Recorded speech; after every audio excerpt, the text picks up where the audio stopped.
are live on Zoom. Okay, so part of the reason why I wanted to have a live stream tonight is because I just want us all to be connected as much as possible. And I created a new Facebook group yesterday, and the link is in the description of this live stream. So please, everybody that's in our new family here, awesome family too, by the way, I'm just so excited. Please make sure you come to and join that group, because there we're going to be discussing each other's astral travels, our attempts, we're going to learn new tips and tricks from each other, how to speed things up or make it better, and eventually I want all of you guys to travel with me in the multiverse while our bodies are sleeping. Because remember, I told you our spirits or our souls or spirit bodies, whatever you want to call this thing that powers this body and it's talking right now, that doesn't need any sleep whatsoever. It's always awake 24 hours a day. So, why give up opportunities to go and travel the universe while your body sleeps and learn as much as you want and gain information,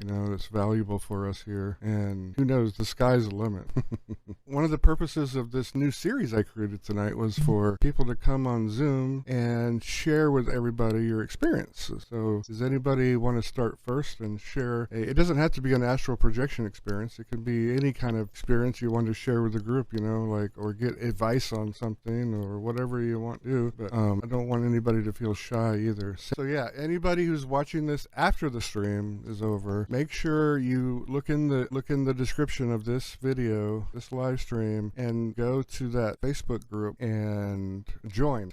Please join us there, because going forward, that's where I'm going to be sharing everything, links, schedule, event, all that stuff is going to come from there. Also, I'm going to put, from time to time, I'll put stuff in the community page here. Anybody who is interested in anything I'm going to be posting here in the future, content-wise, please go there, because we're going to discuss ancient language, astral projection, just anything, experiences, ghosts, goblins, puck-ouijies, whatever.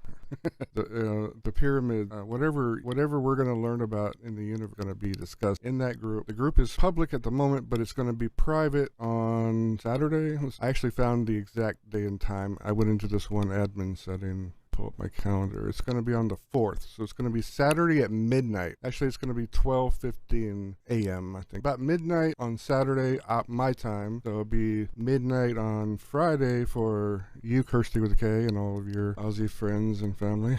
Because you're already Thursday, right? You're already Thursday night. Yes. Wow. Yeah, you're 19 hours ahead of us here in San Francisco. Wow. Hey, Michael. So yeah, how do we do the astral then? Yeah, exactly. So that's the cool thing about astral travel is there are no time zones. Well, there you go. There's only one, and that's called Game of Scrolls Family Time. Love it. Does AT raise one's frequency? That's a good question. Can you raise your vibration even more when you come out of your body? Is that your question, Bonnie? I can tell you, I don't know the exact answer to that question precisely, but all I know is from people that are way more advanced in their travels than I am so far. You know how in my first near-death experience I got sucked into a power outlet.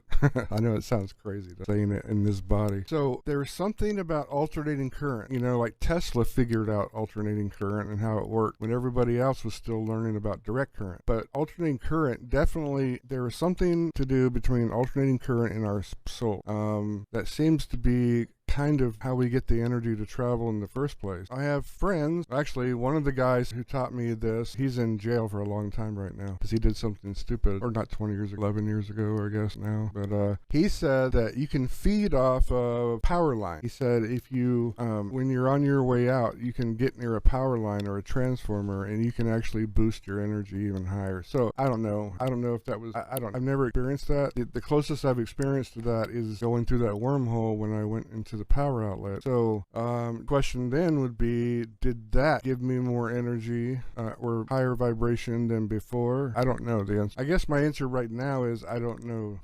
Let's see. Do you think a higher frequency will help us achieve our journey to a higher dimension? Yeah, I mean, as much love as we can get in our heart. So somehow, okay, so one thing will be for sure, we're going to have the same binaural beat, and I'm actually working on that, guys. I don't just want to give you all just some random binaural beat. I want to make make sure it has all the ingredients that we're looking for to achieve the best result. So give me a little bit longer on that. I'm actually, every night, I'm testing out new ones, but I've also asked a few people if they will help us make one that have the proper studio to do it in. So I've also asked a few people that have written some really good scores if we can borrow it, or if they would mind partying with it for us for that purpose, and or maybe team up with us to make one for us. Because people that so far some of the ones I've heard the music without the binaural beat and vice versa. I found good binaural beat are not paired with good music. So if I have to make it myself in the end, that's fine. I've done it before. I just don't. I think I used Adobe Premiere. It's been a long time since I've made my own, but there are certain tools you can use that make it really easy to do. So no matter what, we're going to have a binaural beat that we all listen to at the same time. That will be, and not exactly sure which frequency we're going to use yet. We have to plan that out. But we're all going to listen to the same binaural beat, so we'll be at the same frequency. Now, the next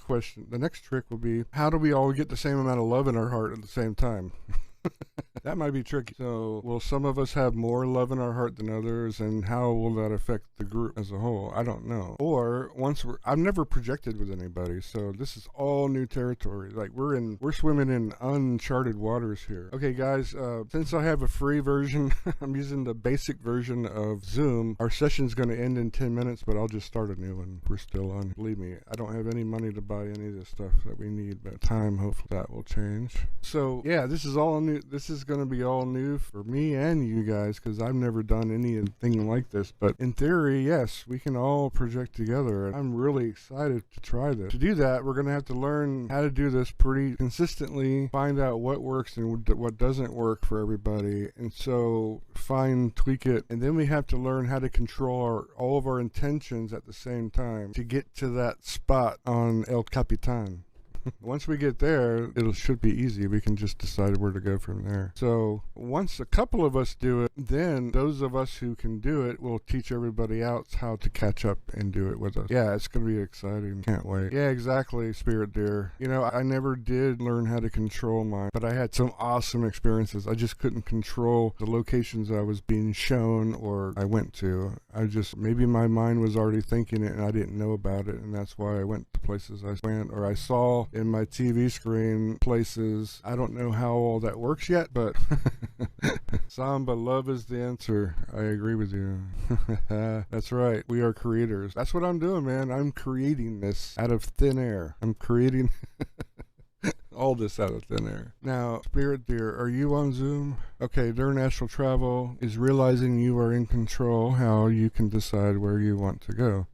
All you have to do is think about it, Bonnie. Now, Bonnie, have you watched the 2 live streams on astral projection yet? Hi, Eve. Welcome. Right. You just think about where you want to go. Like, if you want to move your arm and pick up and move your fingers and hand and pick up something, you just think about it. And that takes practice. The best thing I told you in the last stream is just practice doing everything with your mind in this body. Like, just walk around your house or your apartment and pretend like you're going to pick up something, like your phone or something, but pick it up with your mind. Don't use your hand. And just keep doing that. And eventually, it might teach you, while you're out of body, to do that better. It takes some getting used to, for sure. The easy part is telepathy. Talking with your mind's easy once the connection is established. You just think about it. You don't even have to open your mouth. Like, things just go back and forth. Pretty cool how it works. Can't wait to figure out how to initiate it here. I can only do a very rough version, a very rough connect. I can get somebody's attention and maybe send a message, but I'm not sure if they received it. And it's more like a broadcast. I can broadcast, but I don't know how to set up a transceiver session, I guess you could say. I just know how to broadcast. I don't know how to set up a link. How do you get to El Capitan? Well, you just think about. I would pull it up on Google Maps and just look at it from a bird's eye view and look on the map and see where it's at. That might help you. But really, all you have to do is think about it. Think about, I want to be on that ledge where Mark showed me in the Facebook group. Yeah, that's a good question, Candy. Yeah, I would agree with Spirit Deer. on that one. Only because, you know, I'm not in that profession. I'm not a medical doctor or anything. I would not want to give advice like that anyway, but if somebody asked me, if you had any kind of issues you're dealing with psychologically, then I would say no. That would not be a good idea. And the reason being is because you don't know if that person even has the capacity to have that kind of love in your heart that you need to raise your vibration so they won't go to lower levels or whatever. Yeah, I definitely would not recommend somebody like that for sure. Okay, Bonnie, we don't have any set time yet. The goal is for one of us to get there first. Yeah, Eve, there's a Zoom. Eve, are you a member of our Facebook group yet? That's one of the purposes of this stream tonight, is to tell everybody about our Facebook group. We've only got 100 that have joined so far, and we have almost 1,000 or 1,500 subscribers already. Yeah, anybody who's listening to this that has not joined our Facebook group, it's in the description of this video. So go there and you'll be able to join, and then you'll be in the know on all these links. And if you're watching this and you're one of the fast laners, you're in trouble because we're just getting some kinks worked out here. This is not designed for anybody living life in the fast lane tonight. So I apologize to you, but this is more of a test. It's also going to be, I wanted to start this new stream so we can all share experiences 1 or 2 times a week maybe. This is like sitting by the campfire. Okay, I'm going to post my meeting ID in our Facebook group, okay? So all those who you have not joined the group, you will not be able to see it. Haha. Hello, Robin. Wait. Are you Eve? Oh, Are you... there we go. I am. I can't believe I got in. Oh my gosh. Hi. Okay. I'm in. Woohoo! I made it. You're at, have you guys ever, did you ever see that movie, Lawnmower Man? Oh, Oh, no. there you are. I can see you. Hi. Hi. I finally got in through my phone. I had installed it in my phone. Now, can you, you're on your phone. Can you Yeah. see both at the same time? Oh, everybody has a picture. So maybe I should turn off my picture. Oh, no, you don't have to turn on your picture. I got mine go. No, your picture only comes up if you talk. No, I've got my video on. I should turn off my video. I'm trying to figure out how. No, you don't Okay. have Down to the to. bottom. Unless you don't want anybody on. Yeah, everybody else has their photo off. Not me. I'm on. Yeah. See? Okay. See him? I'm just getting used to it on my phone. I never use Zoom on my phone. Yeah. Now the question is, can I make you guys bigger? Change the gallery view, or change the Yeah. Let me. Could you move- make us smaller and let me- skinnier? Let me move myself over here. change the view to speaker rather than gallery. Yeah. Let me make my picture smaller. Somebody asked me to make my picture bigger last time. There we go. How do I? Oh, There we I go. think if you look at the bottom for your, So now everybody can oh, see you okay. I'm guys. trying to like navigate this. Okay. Oh, stop video. I see. Okay, that there looks you better. go. No, Yeah, it's a little more, a little less distracting for some, That's fine. all the moving around. Yeah. I'll just leave it on picture. Okay. Hi, Mike. Hi. Mm. I taught online during COVID for a couple of years, so I'm quite used to this. Yeah. You know what? I did. I taught online as well through my laptop. And it was, Ah. yeah, I did the hybrid teaching thing too. Oh, Oh, God. cool. What do you teach? Elementary, 6th grade. Oh my goodness. And I'm teaching 6th grade again. And I said I'd never do it Sixth again. but- grade. Those were those were dodgeball years. My kids in Yeah, 7th they grade. play Yeah. dodgeball. They Dodgeball. love it. They still play it. First thing I think about when I hear is 6th grade is dodgeball. Yeah, yeah, they still play it. Well, my dad was a high school principal for private academies from, so all my whole life. Oh man, I feel bad for the principal. Yeah, and you know what sucked is my dad when he So would get bad home. for her. It's a What- tough job. It was. He's no longer with us in this, but his old. Oh yeah, that's what I wanted to talk to you about. You did. Yeah, but I don't want to bogart your show. You have 40 minutes. I'm not gonna. I'll just take up 38. No, this is the third Zoom, and on the same stream. People on the East Coast have probably already fell asleep on us, but Oh, yeah. now we're getting into Europe, and Australia's getting home from work. I don't know when's a good time, but it's not astral travel, but it's kind of, it parallels Jeff Mara's show. But I'm too nervous to go on the Jeff Mara show. But I was listening to your show and I'm like, why is God directing me to this? And then I heard what you spoke about, and it more parallels what we're talking about. Jeff Mars, I'm not familiar with. I've heard the name, but What is his show about? Jeff Mara. Oh, Jeff show you were Mara. on, Oh, the show I was podcast. on. I thought he was. I thought you said Jeff Mars. Jeff Okay. Mara, sorry. Oh yes. Okay. Look, I just met Jeff, and He's getting tired. yeah. I just met Jeff just before I interviewed with him. Do you realize that? Like, I didn't know who he was, but I felt my intuition. Like, I actually reached out to him with an email. How did I contact him? Oh, I know how it was. He said, I'm accepting new friends on my Facebook for the next 5,000 people or something. And I Wow. just found him that night. So I friended him, and then I messaged. He got right back to me. I was surprised because I was like, well, if you're looking for new stories, I have a story you might want to hear. You and your listeners might. And I just chose that time to talk about it. I don't know why. I felt it was the right time, the right place, and it seemed like it was a non-judgmental atmosphere. Yeah, non-judgmental. Exactly. Non-judgmental because, yeah. And what you talked about, like waking up and being in the kid in San Diego. And I went through the exact same thing. And I'm like, wow, you know what? I don't know. I've lost friends because they're like, you're legally insane. And I'm like, no, but I'm Legally not. Insane. I know. I understand I'm that, not. Robin. How I many times understand have I that told completely. people the last couple of weeks? I've I told feel people so I'm talking bad. to. And I that- wake up and I'm looking at myself as a third person. I wake up and I'm this teacher and I don't know how to do this job. What? Oh yeah.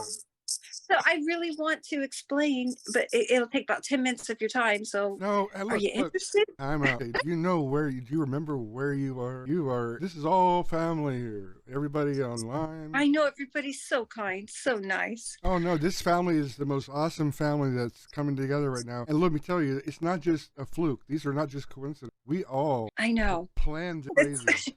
But we all planned Doesn't. to come here a long time ago. I can tell you that just from being me. And you have no idea. This is like I've turned this into a control room. I have hundreds of windows open on both of these big monitors here. And Oh, you are all little windows into my day. And my intuition tells me which ones to click on, just like my second near-death experience. Kind of the same. I've kind of made it like that. It's actually weird talking to Jeff when I was explaining that because I had some of your windows up at that point, but you couldn't see them. I was like, who can I tell about this? And I was like, well, maybe he can explain it to me better, or maybe this group can explain it to me a little better and help shed light on my situation and where I could go from here. Because I'm a little stuck. Okay, so Can I tell you something? there is no time limit here, so don't worry about 10 minutes, 15 minutes, or whatever. There's going to be people that complain that we're taking too long. That's okay. They can. But I won't. Can I have 10 minutes to tell you? Yeah, go ahead. Okay, The floor is yours. Can I have the floor? That's Okay. right. Or as my students would say,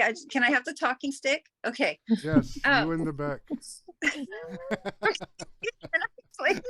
You guys will love it. You guys will love it. All right. You will. You'll be like, whoa. Okay. Here we go. I'm with Eve this. has- I spent, and please, I'm going to be crass. I spent 9 years with this nut job. And towards the end, he was sliding down a hill very, very fast. And he was collecting guns and abusing drugs. And I knew he was on his way out and he took his life. And Oh my God. he's like, I was like, I got to get out of this situation. Were you happy when he took his life? No, of course not. But I I'm could just see it playing. coming. And I was running away from him. And it was devastating, but he held a gun at me. And it was really devastating because he was going to do a double homicide. And he held a gun at me. Oh my God. And this wasn't the first time. He had done it before. And I remember the night he did it. He had done this to somebody else? No, me. Oh, you mean the same scenario played out? Yeah. Yes. Oh my This God. time that Why he didn't you had, leave him the first time? oh, I don't know. We worked it out, in finances, and I'm in Southern California. And at the time, Oh, I you're was one of our neighbors. Oh, cool. Hi, neighbor. finishing my finishing my teaching credential that was costing me $1,200 a month, and I was working full time as a substitute. And I was like, God, I'm only 3 months away. Let me stick it out. He ended up doing it again. Here's the thing: on the back end, I was dating an ex-boyfriend. And I was like, okay, I'm going to get my own apartment and I'm on my way out. And then he did it again. And I quickly moved out and got my own apartment. At that time, I was teaching full time. I was free to leave. And it's weird because ever since he did that, the second time he held a gun at me, Take a deep breath. after I It's left, gonna be okay. after I left, I come back and I find out he committed suicide. And then for some odd reason, Now, do you have children together? we have no children. Oh, that's No children. I that- chose not to that could have been create worse. karma. Oh, no. Yeah, I chose not to create karma on the planet. I don't want to come back. So then he I don't know how to explain this. I reconnected with an ex-boyfriend on this planet. But anyways, ever since I left him, he committed suicide, supposedly. And I came back to get my stuff out of his house. And my job said, is this job too hard for you? I was teaching my first job at 6th grade. Oh, wow. You're right. I finally got my credential, went to work right away. Wow. Transition from sub to permanent So teacher. in the middle of all this, you were dealing with that crazy. But here's the thing. Middle school is tough too. Yeah. Yeah, for sure. right. So, but I'm working, and they go, well, is this job too hard for you, or whatever? We're gonna let you go because you're because I wanted more than 4 days of grieving time, and everything went chaos, right? Well, then I had a stroke. Oh my God. And I wake up in the hospital. Oh, wow. And I'm in a nursing home. I have no idea how I got there. You're have the no same way clue with how I me. got I there. had no idea I was in a coma either. And they're like, I'm blind, and I'm completely blind. I see nothing but black. And there's this eye doctor, and I'm Wow. in this nursing home, and I'm like, what is going on? Oh What my is going God. on? So you could relate with my second interview with Jeff then, probably. Right. And I said, what is going on? Like, and this guy is like, they're explaining to me, like, you had a stroke and this happens in your eyes. And then I like trying to contact like people, and their numbers are disconnected. And I'm like, can you dial? I had the nurse, like, I'm like calling out names, dial these numbers in my phone. And she's like, there is no name in your phone. That number is disconnected. And Okay, that number's not now, working. are we talking? Number's Are not you in working. this? Are you in this illusion we're talking right now? Yeah, this one that I'm living right now. And the nurse Okay. couldn't get a hold of anybody in my phone. Wow.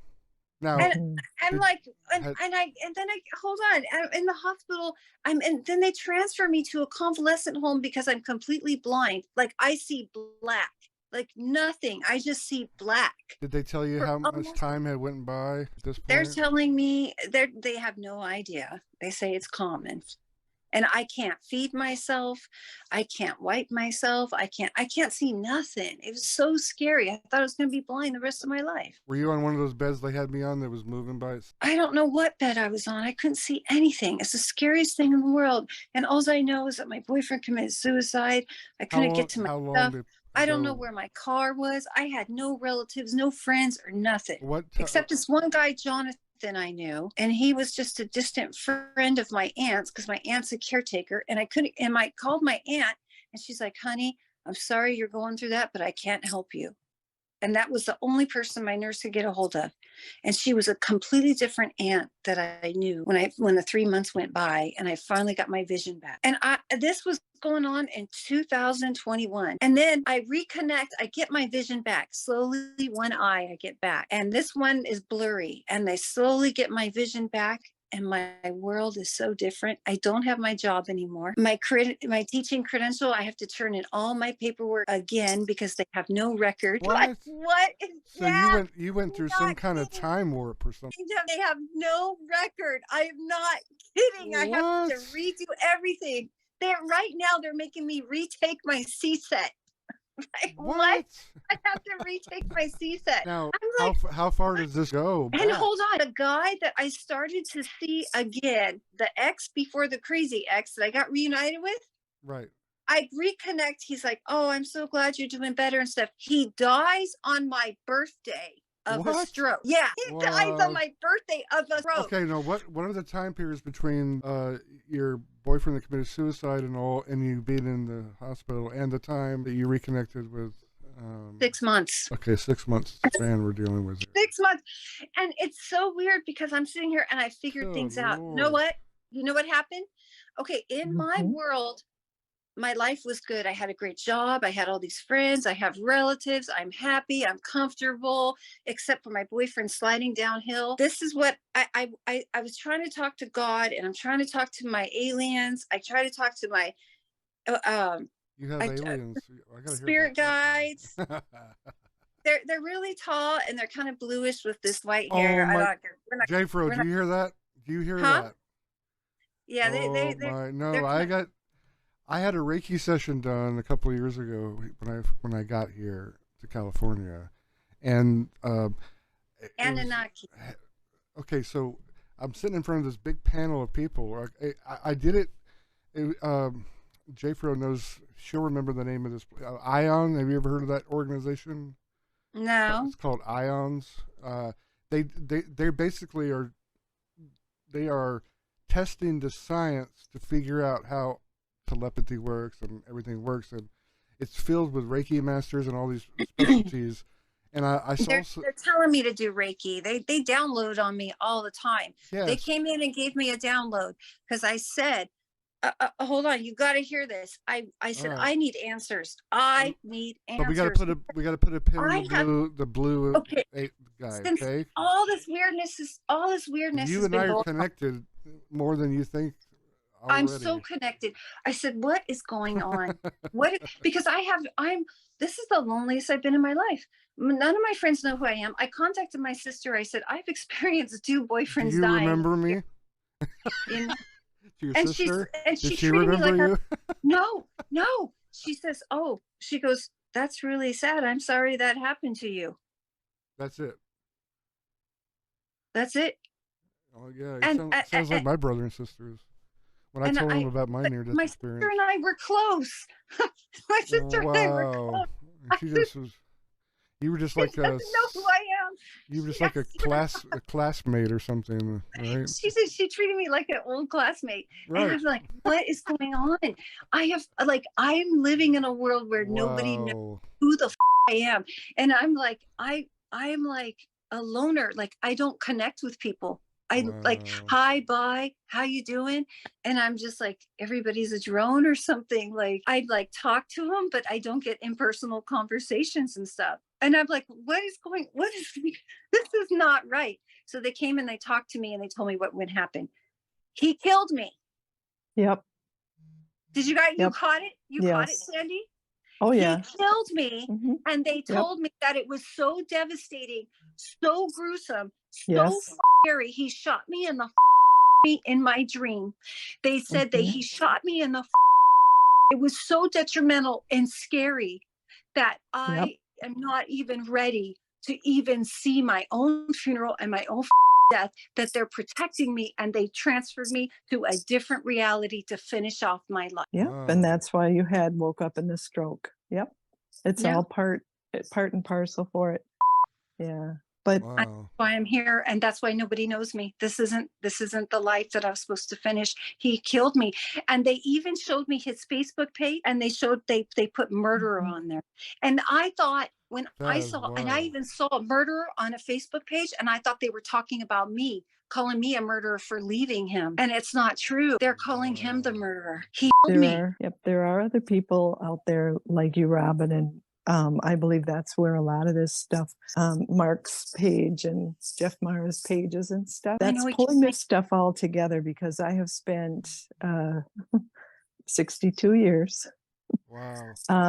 Yeah. dealing with and seeing a lot of this. And so a lot of this any of it isn't unusual. I've seen it all. I I've know. heard it To all. me, this is just I've like a normal experienced day almost in the all of life. it. Mhm. Because the people in my life, like my cousin Mhm. Brian is a clone of my cousin Brian. Like my cousin Brian was like my brother. Like I've known him my whole life, and he's like my big brother. The clone of Brian in this reality is a drug It's addict on different. fentanyl Yeah. with teeth. He's like the coolest guy that drives a BMW, and he's a loan officer with a girlfriend and a house. And in this life, I was like, Brian? And like, it's not the same Brian. And he doesn't even like connect. I'm not in the same reality that I was before he killed me. And the aliens that came to visit me, they showed him shooting me in the face. And they're like, you don't need to see anymore.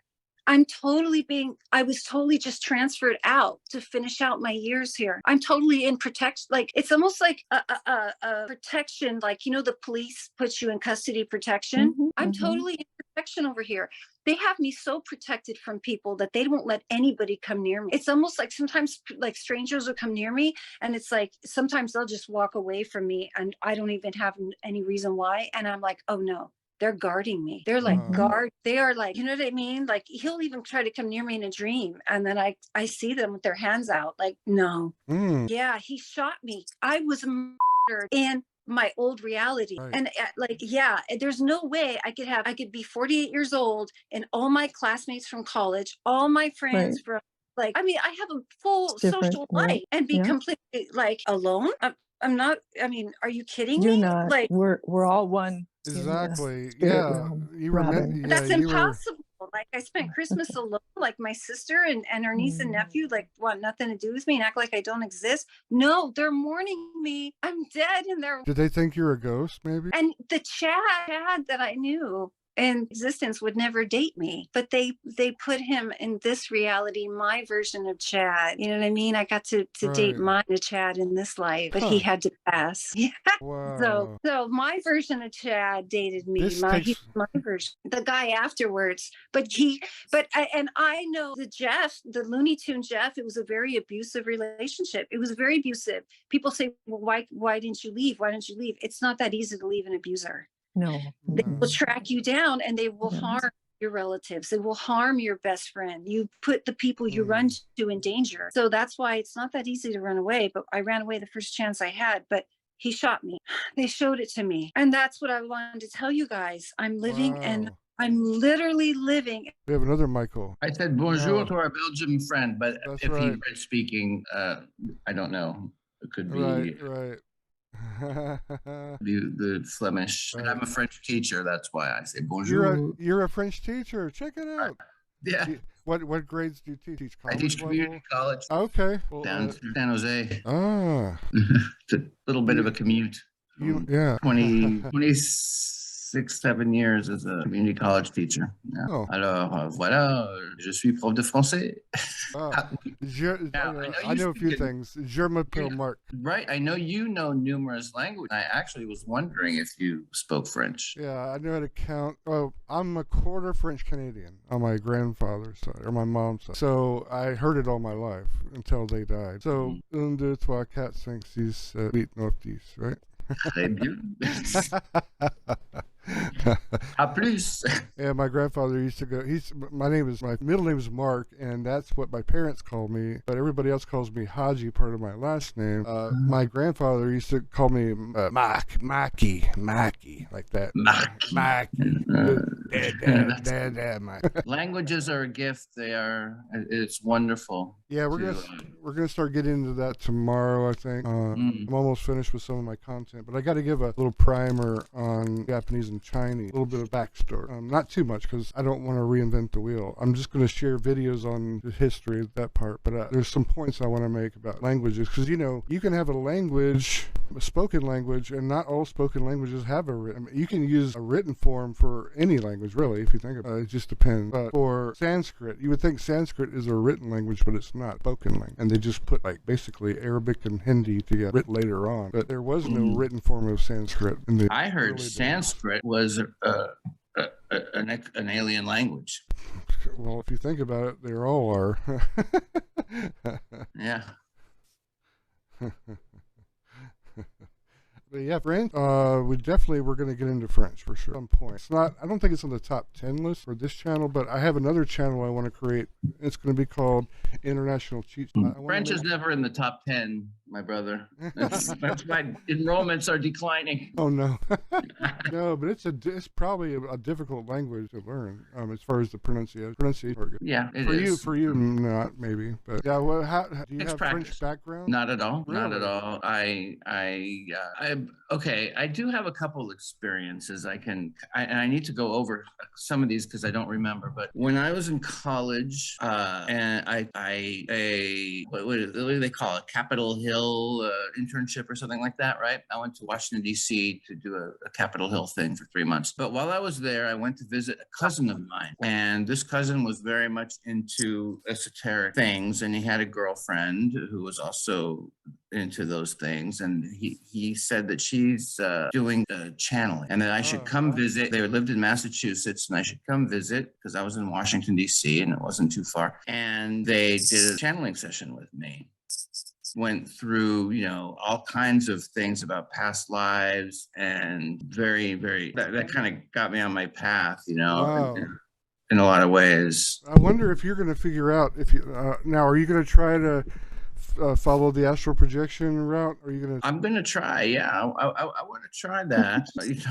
Because you may find live in a big sort of I think place. I feel like I don't know how I was out or if I really actually did figure something out, but that I was French. I must have been a French speaker or French in a parallel or previous life, and I think I had even figured out somehow. I don't even know that I was some kind of painter around the Impressionist. I was going to say you remind me of a painter. That's the first thing. That's weird. I was going to tell you that. And not anyone famous, but yeah, it was just very strange, and I feel a deep connection, and I have a lot of friends there, and I'm hopefully going to move there with higher. I feel a strong connection to that part of the world. Yeah. Oh, I'm sure. But it was lives. It was a really interesting experience to have my cousin's girlfriend who was channeling an entity known as Brother Joe. And I was able to ask very specific questions about myself and my life. I need to review it. They actually gave me a recording of it and I transcribed it, but I haven't in years. I can bring it back to the group at some point, but it was very, very interesting. And that they talked all, I smoked cigarettes at the time. They said, well, when it's, when you feel right, you'll quit and it'll be done with and this and that. And I did, eventually, but all kinds of very, very interesting thing about foods you eat and, just kind of the gamut, and it was just a really neat thing. I didn't know how much I believe. I mean, it was obviously very believable. This is my first cousin, a first cousin, my mother's brother's son. Wow. And it was his girlfriend. So it's not going to not believe it. It was a trip. Wow. Thanks for sharing that with us, man. I feel like there's a lot of room to dig deeper with you in the future. Like, when you try meditation or astral projection, I think you'll probably get some more answers to that you can share with us. I can't wait. Yeah. Yeah, there's crazy stuff. Yeah. Now we're going to put a pin in that. And we're going to get back to Sandy, AKA Spirit Deer. Spirit Deer. And wait, what happened to Eve? Eve, where are you? I don't know. I don't see her. I thought, Eve, come back. We have to hear the end of your story. You got cut off. Talking about Robin, the blonde gal? Yeah, her name is Eve Adorn. I thought that was Robin. Come back. Robin. Robin was telling us the story about being shot. Oh, I thought that was Eve. I thought Eve says... Nope, that was Robin. Robin. Where did Robin come from then? Must have been a coincidence. I thought it was Eve. It must be Eve. Mm-hmm. Right? I think she does. Yeah. No, don't worry, Mark. Wait. Okay. I think so. Yep. Did I go through another wormhole here? No. Did she try to take me with her? No. I think I kind of figured that out too. I thought Eve. Eve, I'm sorry. I thought you were Robin. I thought Robin was Eve. I don't know. I assumed she was Robin in here in the video. Eve on the... Oh no, she said it's Eve. J-Fro says no, I'm right. Yeah, wait. No, J-Fro what do you mean says you're right? Yeah. Eve is her name on YouTube, and it is right. Yeah. Okay, so Eve is here. So Eve, come back. Into the Zoom, you mean? Yeah. Yes. Okay. I'm not going. Bonnie's here. Bonnie's in. Hi, Bonnie. I can't wait to hear your voice. I'm going to see if I'm right. But you can't read my mind. Or maybe. Hey, Mike, has anybody ever told you that you resemble Richard Dreyfuss at all? Richard Dreyfuss. No, I've gotten a few different actors over time. You could definitely. I don't recall. If you knew how to do his impression, you could do him. I will enter into the study.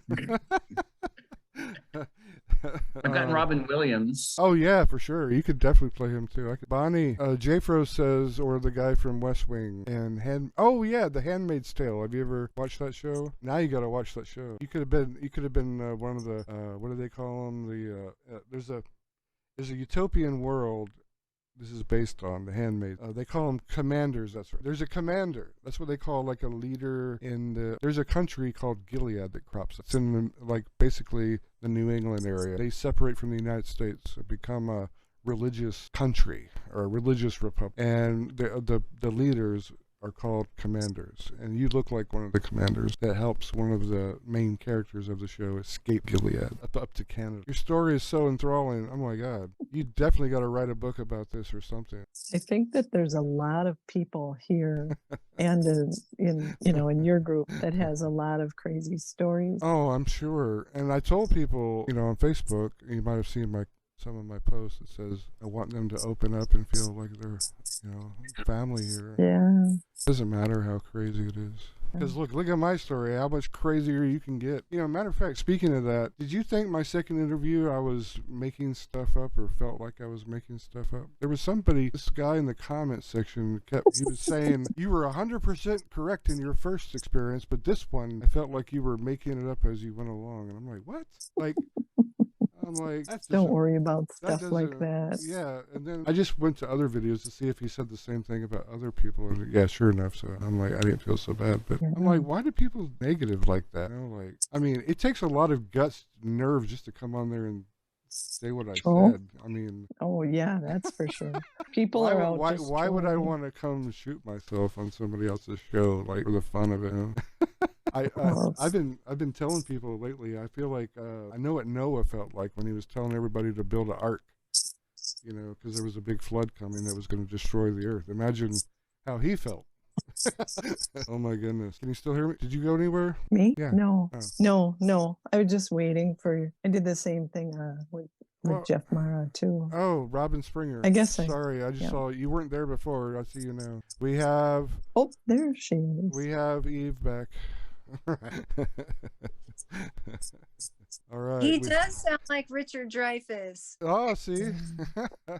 He does. I was trying to get back in your room. I use the Eve pseudo because I look at near-death experiences and people and that was made before the whole, before I figured out that I was killed. But I figured people were like rejecting me out of their life because I was into like universe, and I left the whole church tribe, and I didn't want people to look at what I was looking at or my students to find me online. So Eve is a pseudo. Right. No, I know. But so that's why I am Robin. But now I don't care. I don't care if people know. I should switch it over back to Robin. People don't know who Robin is anymore. A lot of people in my life are churchgoers, and Same here. Uh-oh. What happened? What happened? Somebody sharing the whiteboard? I'm not. Bonnie, I'm in Zoom. Yeah, there she is. Oh. Bonnie, did you want to show us something? Whiteboard lesson happening here. Are you practicing? No, Bonnie wants to sketch Robin's experience. That's what it is. Somebody put a joke and said I was in a car accident and I ended up here. Oh, that was me. That wasn't a joke, Robin. No, that wasn't a joke. Oh, that happened to you? Oh, yes, I thought it did. Yeah, we haven't got to that story yet. In the mood of the room. But we need to finish your story before. Oh, I want to hear your story then. No. Because I don't feel so alone. You got to wrap yours up somehow. I did. I think Zoom wrapped it up. I think Zoom said that's enough. I have a lot of stories, Mark, so they'll just take time. But well, that means we're gonna have a lot of streams. I didn't get a chance to thank Sandy. No, that pretty much wraps it up. I figured it out because I was like, something is wrong. Something is definitely wrong because I connect with people, but it stops. It's just like, here, it's going to stop here. So I'm not in this. I'm not really living. And I feel sorry for this woman. Me, I'm experiencing life from this woman's body, but I'm not really feeling like her. I don't know how to explain it. Rob, I'm lighting a candle for the old Robin. I miss her. And I go to work to teach, and I never had to really worry about how to make a lesson plan or I've never had to really look at behavior management and how I'm going to get the kids to sit down and listen, or I never was nervous going to work. It always came second nature. And now I'm nervous going to work. Like, how am I going to work today? How am I going to do? How am I going to grade? How do I do the software? How do I do my seating arrangements? And how do I talk to the parents? It all came second nature. Now I go into work like, I don't know how to do this job. And all of a sudden I want to go get a sales job and make real money. You're not in a different, you're still you, Rob. So This is just a different, Yeah, it's your thing. You are It's called. part I of believe you. you were called to it. Like I was Obviously. Not, called to it. yeah. we're all multifaceted, Robin. There are, I'm not. yes. Yeah, I'm not wanting to do this, and I'm just not Hey, feel like I'm not. join I'm the on, club. it's just not. I can't do Well, it. we I don't have- know how long I'm gonna be here, but I'm kind of like done. Not like a depression, like commit suicide, but I'm kind of like this. No, I wouldn't do that. But this is just not working It's a out. part of yourself, Robin. It's a part of yourself that is going Yeah. to get growth. The other part was getting kind of perfected more. And this piece of you is just another part of ourself. Oh And man. then we just, we're growing. Like I said, I've got a lot of stories, a lot of But experiences. I know It's- he killed her, and she was so happy and full of life, and he Not her, Robin. It enjoyed was her. a part of you. It was, I love Right. her. you're still you. You can bring Ah. her with you. Bring her with you. Did you ever- I know he killed her, and it makes sense. It makes total sense because there's no way two men could die in 1 year. There's one, yeah, he had heart problems. That makes sense. I know he had heart problems, but for him to commit suicide, there's no way that guy committed suicide. There's just no way. He was such a narcissist and into himself. But he always talked about like murder and shooting his guns and throwing his weight around. And I was like, oh my God, that makes total sense. Like, oh my God, he totally killed me. But I'm wondering, when is that going to come to surface? Like, will I ever jump back into, can you die 2 times, or can I just go to heaven, and will that be resolved? Or what do you guys think will happen? Because I know for a fact that there's these tall, like bluish, blondish, like figures that come visit, and they download and they tell me stuff. Yes. They told me information. You guys, this is really cool download. Did you know, like, there's no and how do I put this into words? Did you know that, for example, they told me that when you want something, there's no such thing as the word want or the energy to want. Like, if we can get rid of that energy, say you want food, right? This is what they explained to me. This is kind of weird, these aliens. The whole thing of like, say you say, oh, I want a cheeseburger, right? They explained to me that, I'm trying to put this into words. These aliens explained to me that you guys put stuff away from you. And I said, how so? And it's all telepathy. They said, when you say you want something, it just means that's your telepathy talking to you that it's coming to you. So when you want something, that's your telepathy actually instinctually know that you actually have something coming to you. Yeah, I agree with that. Mhm. Do you And- get that? Yeah. Oh, mhm. And once I got that message, I was like, oh, so it's not us desiring in it. It's our instinctual knowledge that it's coming. It's our prediction, actually. Instead of desiring it, it's our prediction that it's coming to us. So that's a download I got. Isn't that genius? Like, that's us. Like, I'm just like, I oh love my your enthusiasm. Well, Yeah. it's Welcome the to the party. manifestation process. Yeah, welcome to the I party. mean, I I like that. so Yep. miss Welcome to This the is- party, Robin. This is our everyday normal life. I Yes, I it woke is. up and I was like, oh my God, like all my life, I'm like thinking that I want something. They're like, no. You guys have it all backward. You have to be, we have to be rerouted. Like, we have to like have our whole, like, not even beyond language, but just our desire to want has to be taken out, because there's no such thing as want and need. It's just I was just like, I whoa, you know. guys. And they told me that. And then the next day they're like, yeah, okay, you were murdered. I was like, God. And that whole day I just was like walking around up and down the beach, like trying to take it all in. Like, why didn't I get to see Jesus? Wow. Hi, Linda with a Y. And they're like, you know what they said? They're like, he's not our God. And Yeah. I don't know how to, and people can accept that. Like, I can't tell other people He's that. he's the ancient one, though. He's been around for so long. He's But a brother, he- like you're a sister. We're all Yeah, brothers and sisters. Mhm. Yep. Yeah. But a religion, dogma has created and put things like that Yeah, right. out there in this earth, in this planet. Yeah. People, go ahead, Mark. Oh, no, go.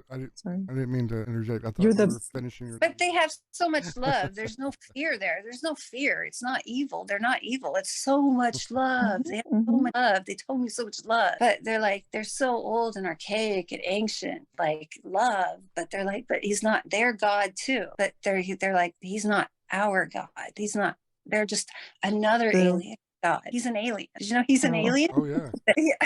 I had no idea. We're all aliens. That's what Yep. gets I me know. when people Yep. say aliens. They're like, Interdimensional being. we're all aliens because we're not from here. Yeah.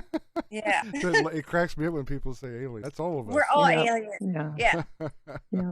That's why I like to refer to it as interdimensional beings, because we all are, and we're all at different levels. And that's why some of the advanced beings that are taking care of us, or our personal guides, they're just like sort of like parents. Well, parents kind of guide little kids. And we're in an awareness time of the planet, and we're all raising our vibration. There's still people that are here. I mean, they came at this time for whatever reason. We can't get way into that complex part of it, but that's what it is, Robin. And just, I think as you grow in the spirit realm with all of this, that's probably why you were and needed to be a part of this, so that you can grasp the reality of the bigger picture of who you are, who we all are, who God is as a whole. That's why Yeah. I think there's a lot of people in here that are like you. And then I knew my time would come. My time is now. And I've been helping people outside, in my regular world here, and then online as well, just like Mark, because we've experienced stuff so much, and I've experienced a lot over the years. Yeah. Oh my God, yeah. You have seniority. You're going to be like one of our mother hens, I feel. Probably. I was told, actually had like a prophecy over me years ago. I was told one time they said, oh, you have the king gift of discernment. You're like Elijah. You're like that. Moses, all these different things. I'm thinking, if you knew me then, though, they saw in the spirit realm. I wasn't that then, but I knew at some point, and I was never ready. And I would always tell my God, don't, I'm not ready. But they said, stop, you'll be ready when the time is right. I'm like, oh, okay. Here I am, way older now, and I have experienced so many things. What happened? What happened with your car accident? Okay, yeah, we're on the car accident. Okay, let's go. Mark.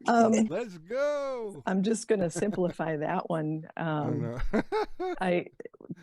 And this is where I think it's because I had to experience a lot of these things, so I can maybe help someone like you, Robin, and others that are similar, where it's like, oh, we died. I remember very well that life. Okay, now you guys have to get a little bit of my background. I have been in and out of body since I was tiny, little, since I was very little. So you know how young people remember their previous deaths? Yes. Okay, well, my young, tiny self never, I never knew anything different. I didn't grow out of it. It's been real strong in me all my life. And since I was little, and I would go off, and I didn't know that they were called elementals, is what some of them call them, but I would go off and I would talk to the trees and things like that. I have seen spirits since I was tiny. Wow. I've just had a knowing, what some of the people are getting now. I've always had this knowing. I just always knew. And that's why for me, a lot of this stuff, it's, oh yeah, validation. It's like, yep. Yeah. So that's kind of my thing, is to be able to validate others too and back. But since I was teeny and tiny, and getting a 10-minute warning, so okay. we'll start it right back up when it falls off again. But I have been, I just experienced being out of body so many different times that by the time, and I've had dreams, like I said, I could write 10 books. But when I died in the car accident in another realm, try to picture us multifaceted into about 1,000 pieces, but we're all one. It's just like, maybe it's not really fragmented, but maybe like an octopus, but 1,000 legs. Wow. And our center of our being is like the head of the octopus, kind of like that. So one of my realms I died in, and I came here and I woke up. And then when I woke up, I felt like, okay, I know that wasn't a dream. I knew it wasn't a dream. I knew I had woke up. I knew I had died in a car accident. Because that's something I didn't experience with my NDE. I don't consider the second experience. I talked with Jeff about an NDE at all, but that's why I just say my NDE. Although he titled it that. He titled something to catch. Anyway. Yes, I didn't experience deaths or births in my experience for some reason. So I had a little big question mark in my mind is when do we take on other bodies? Is just that decision made for us? Or I think that our guides and God or whoever's like in charge there of our plan of going to school, because this is a lot like going to school. This really is. I've known that since I was tiny. This is like going to school and a little more interesting. But Definitely. we Wow. come down here and go other places too. But this is a school. Like think of it sort of like school, but you're not judged or anything. How you come out, you come out. But and when you come here, we're here to learn and grow. I mean, we choose, and so all of the things is just like taking a teaching course. You have all these little things because you want to be a teacher at the end. So we have all these spiritual growth things, just like when we give it grade school, they have all the basics. They learn how to read, they learn how to write. That's what we're doing now. Yeah. This is all the stuff that's happening to us now. But when we have a real thing that happened, like your death, it's like, whoops, okay, we're going to jump you over here. And it's very much aligned, very similar. But yep, that's what I call whoop. There's somebody, decisions, because we have a free will and we have autonomy when we come here. That's why the veil comes. Like I said, I don't want to get too detailed, but some of this stuff will make sense later. But it took me a long time to figure some of this stuff out. Well, when you've been dealing with this all your life since you're little, and you're like, why isn't other people this way? And what? And I have always had like premonitions, and I thought, but in my day when I was little, because I'm in my 60s now, my early 60s, and when I was really young, this stuff was still like poo-pooed and you're crazy, that kind of stuff. And so psychics were, especially in the religious realm, and I was seeking God from a very tiny, the real God, brought up into a very religious Catholic church. And then I became born again, but I've always sought and sought and sought. And I realized that I had a teacher gift, that kind of thing. I could definitely see that. You're very evenly healed. You're very easy to listen to. You have a lot of patience. No, not always. I try, but you gotta have patience as a teacher. Well, it just comes from practicing, and I'll never have to stop practicing because it's constant, but and so that's what a lot of this is. And so we're at a time, we're in the age of Aquarius. Right. The planet is in its own cycle. And right now there's a huge energy flux, just like there's an energy surge in electricity. That's why a lot of the stuff that we have here, it can help us understand things like, I understand a power surge. Well, there's a power surge going on right now. And it really started, it kicked in, I think they say, 2012, but this year we just moved into it this year. And so it's really going to go fast. It's going to go whoop. And that's why all of these group people are looking. That's why Mark said, oh man, hundreds of people. I had no idea. We're all coming together. There's a lot of people looking because and I had no idea that it would be like this specifically, but I can see how, and Mark, probably you can too, how we had no idea the crowds. And me, I'm always wanting to like run away. I'm thinking, I'd never want to do that. I like being in the background and then just helping as needed. And then, at the time that it's meant to be, another story will come out or come up, but I have done everything from, died and come back. And when you've experienced so many out of bodies, and I could tell you so many since I was little, it took me a lot of, because for Mark, this is one of the things that I wanted to chat with you before. Yes. My out of body, when I was younger, I had so many spontaneous ones. This wasn't something that we talked about. The Shirley MacLaine thing, that was new. And as Christians, she's into, but I knew inside that, no, she's not out on limb and all this stuff. Yep. Yeah. Mike's over there pointing his head. But there's so many things that have happened to so many of us. And now we're all going to come together and we're going to all be doing the excitement like Robin and go, oh my God, you guys are never going to believe this. But you're going to discover that there are other people out there that have experienced it. And that's why for me, somebody that has experienced and understands out of body experiences, whether it's, it's nice for me because it's like, somebody else really gets being out of body. And I think Mark, can you imagine Can you imagine telling people, even back in the 70s and 80s, that I told my parents why I came to Earth? They would have admitted me. You know, how can you tell people that? And I couldn't even tell my Well- brother. My brother and sisters don't even know half of this stuff because I tried to Yeah. tell them, but they were like, rolled their eyes or whatever. Yep, You know. that's my siblings. That's our Same crazy older thing. brother, you know. Well, what Well- they place, what is priority to them, though? That's what they stuff is their priority. Well, what- Ego and Well, image. So when I was 3 years old, I was telling my mom that Daddy shot me in Vietnam, and I was only 3 because my dad was a gunner in Vietnam, and I kept having recurring dreams that he was shooting, and his Wow. karma was to give me life back. He took my life, and it was to give me life, and I kept calling my dad a killer, and here I get shot again. So I guess his karma is, oh no, God. Oh no.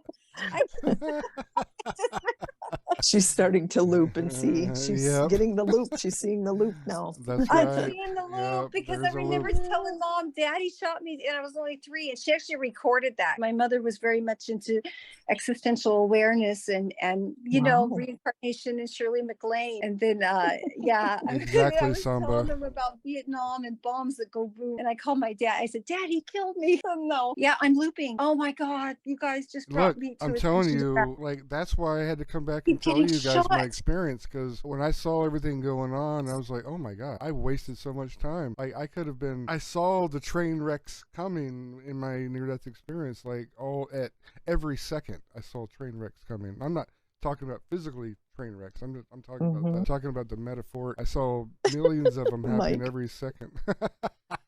Yes. Yes. Oh, did you all like my electric honey thing that I came up? Oh, she lost. Starting the meeting again, guys. This is funny. I feel like I'm cheating Zoom out of a lot of money here every time I start this. As long as you guys don't mind the inconvenience right now. All right, come back in, guys. Isn't this a cool family we have building here? Bonnie, you're awesome. Sweet dreams. And don't forget to practice going to El Capitan. I want you on our first trip somewhere. Remember, we got to get to Series B. That's my ultimate goal. Well, that is so cool, Mike, that you live so close. We'll have to have lunch or something sometime. You're just a couple exit down the road. Yeah, it's very close, and I have good friends in Santa Rosa too. Nice. Yeah, Nice. yeah, we should whenever. Yeah. We'll chat offline and have a good time. Okay. How's your sign language, bro? Okay. Okay. Okay. Mine is very limited, but as a language teacher, I work with closely with a colleague. We have a sign language department as well. So I've learned some basic stuff. Yeah. How are you? I'm fine. Father, I think. Father. Oh. We'll have to ask everybody in the main chat if they know sign language. Hop in here to Zoom and teach us all some sign language. That'd be cool. You can practice with Mike. Do you say your name? Do you pronounce your name Ivan or Ivan? Ivan, Ivan. 3 a.m. Man, you are in the witching hour, my friend. And Quebec, no, Ontario, sorry. Ivan might know some French. Mike, you guys could talk. From where? Where's that? Where? He says Ontario, but you know. Ontario is well, it's English speaking as far as I know. But I know some people that speak French fluently that live in Toronto. He might Yeah. Ivan. So you pronounce it Ivan, Ivan it is. Yeah, I went to Vancouver, and of course, Canada as a country is bilingual. But I went to Vancouver, which is English speaking, but still, in the airport, everything was in both languages. And I went up to, I don't know, one of the information booths or something like that, and started, bonjour, est-ce que vous pouvez m'aider? Blah, blah, blah, blah, blah. And they're all, oh, no. We know bonjour, and that's it. Bonjour. My 3rd and 4th grade teacher, I went to my dad's private school for the church we were going to. And my teacher, she's definitely probably not in her illusion body, her avatar anymore. But she taught us French every morning. First thing she said was bonjour, class. And we would say bonjour, Madame Redding. There you go. Or good start. La table table, right? Oh, boy. Does that bring back memories? Yeah, a bit. Yeah, she would come up with a different word every day and then weave it into our greeting every morning. Well, good for her. She was just like you. She had this deep connection with French somehow, but she didn't speak with an accent or anything ever. Right. At one point, I got really good at it. and it was almost like a drug. Speaking French to somebody, like a French person, and being able to just like let it loose, let it go, what made me feel high. Wow. It was weird. I mean, I would get this rush of endorphins or whatever was going through my body, and it was like a high. Yeah. Huh. Yeah, well, yeah, Ivan has a good point, or actually Chris' point. French is known for one of the best languages for loving. Right. No. Oh, having a girlfriend did help the process, over there. Oh, yeah. Oh, so you met. Oh, okay. Now, how long were you there for? Oh, I was there in 83 for a month, Goodness. 86 for 3 months, 90 for 3 or 4 months, 90. Oh, wow. I mean, over the years, 3 or 4 months Spirit. at a time. I did a work exchange. I worked for, at one time they had these work exchange programs where you could, if you were a student, you could actually get a job for 3 months and legally work in France or many different European countries, but in France, and get paid and be covered by French social security system and everything legally, just for a temporary time as a student. And I worked for Yoplait. Yoplait yogurt. Oh yeah, that's right, the yogurt. Yeah, what was their little jingle or slogan? I don't remember. Well, their remember slogan either. was "La petite fleur." La petite fleur. Yeah. The little flower. Flower. Yeah, little. And there's also La Petite Academy for daycare. I don't know where that is. That local for you? No, that was a franchise across the country. Oh, I don't know that one. I know they had a lot of bad news. I mean, bad press. Oh, throughout the years, as you can imagine. I don't know about that. Yeah, La Petite. Yeah. But La Petite Fleur, it was fun, and I did translation for them because they published a journal, because Yoplait is actually owned by a bigger company, an umbrella company that actually owned like milk and cheese and a lot of dairy stuff. Besides the yogurt, a lot of other dairy stuff. And yeah, so we would do they had a professional journal talking about the dairy industry and this and that and the other thing. And so I would do translations because this magazine was published in French, English, and Spanish. Where is their headquarters? Well, at the time, it was in Paris. I don't know where it is today, but at the time, it was Paris. Oui, à Paris, bien sûr. Nice. Samba, do you have a microphone? You should say something to us. That'd be cool. I've already let Spirit Deer. I've already let Spirit Deer in. Yep, I'm in here. Okay. I just saw Jayfro's thing. Maybe we have a lag on the top chat. Yes, I have a microphone and a camera. Oh, how's it going, Samba? Everything is perfect. It's very nice being together. Yes, I'm so happy you're here, man. It's good to hear your voice. Where are you from? I don't remember right off the top of my head. I'm going to start making jokes now. I'm from my mommy. My mom's from Detroit, Michigan, United States. Wow. And where's the first place you said? I'm from my mommy. My mommy. Oh. My mom's from Detroit, Michigan. Funny guy. Yeah, I was going to say I'm from Earth, just like everybody else here. So I might as well tell you guys now. In this group, I love it. I'm probably going to say a lot of things that have multiple meaning. And I'm going to speak in a way that most people aren't being spoken to in. Okay. Well, so let me say some French. Bonsoir, mon frère.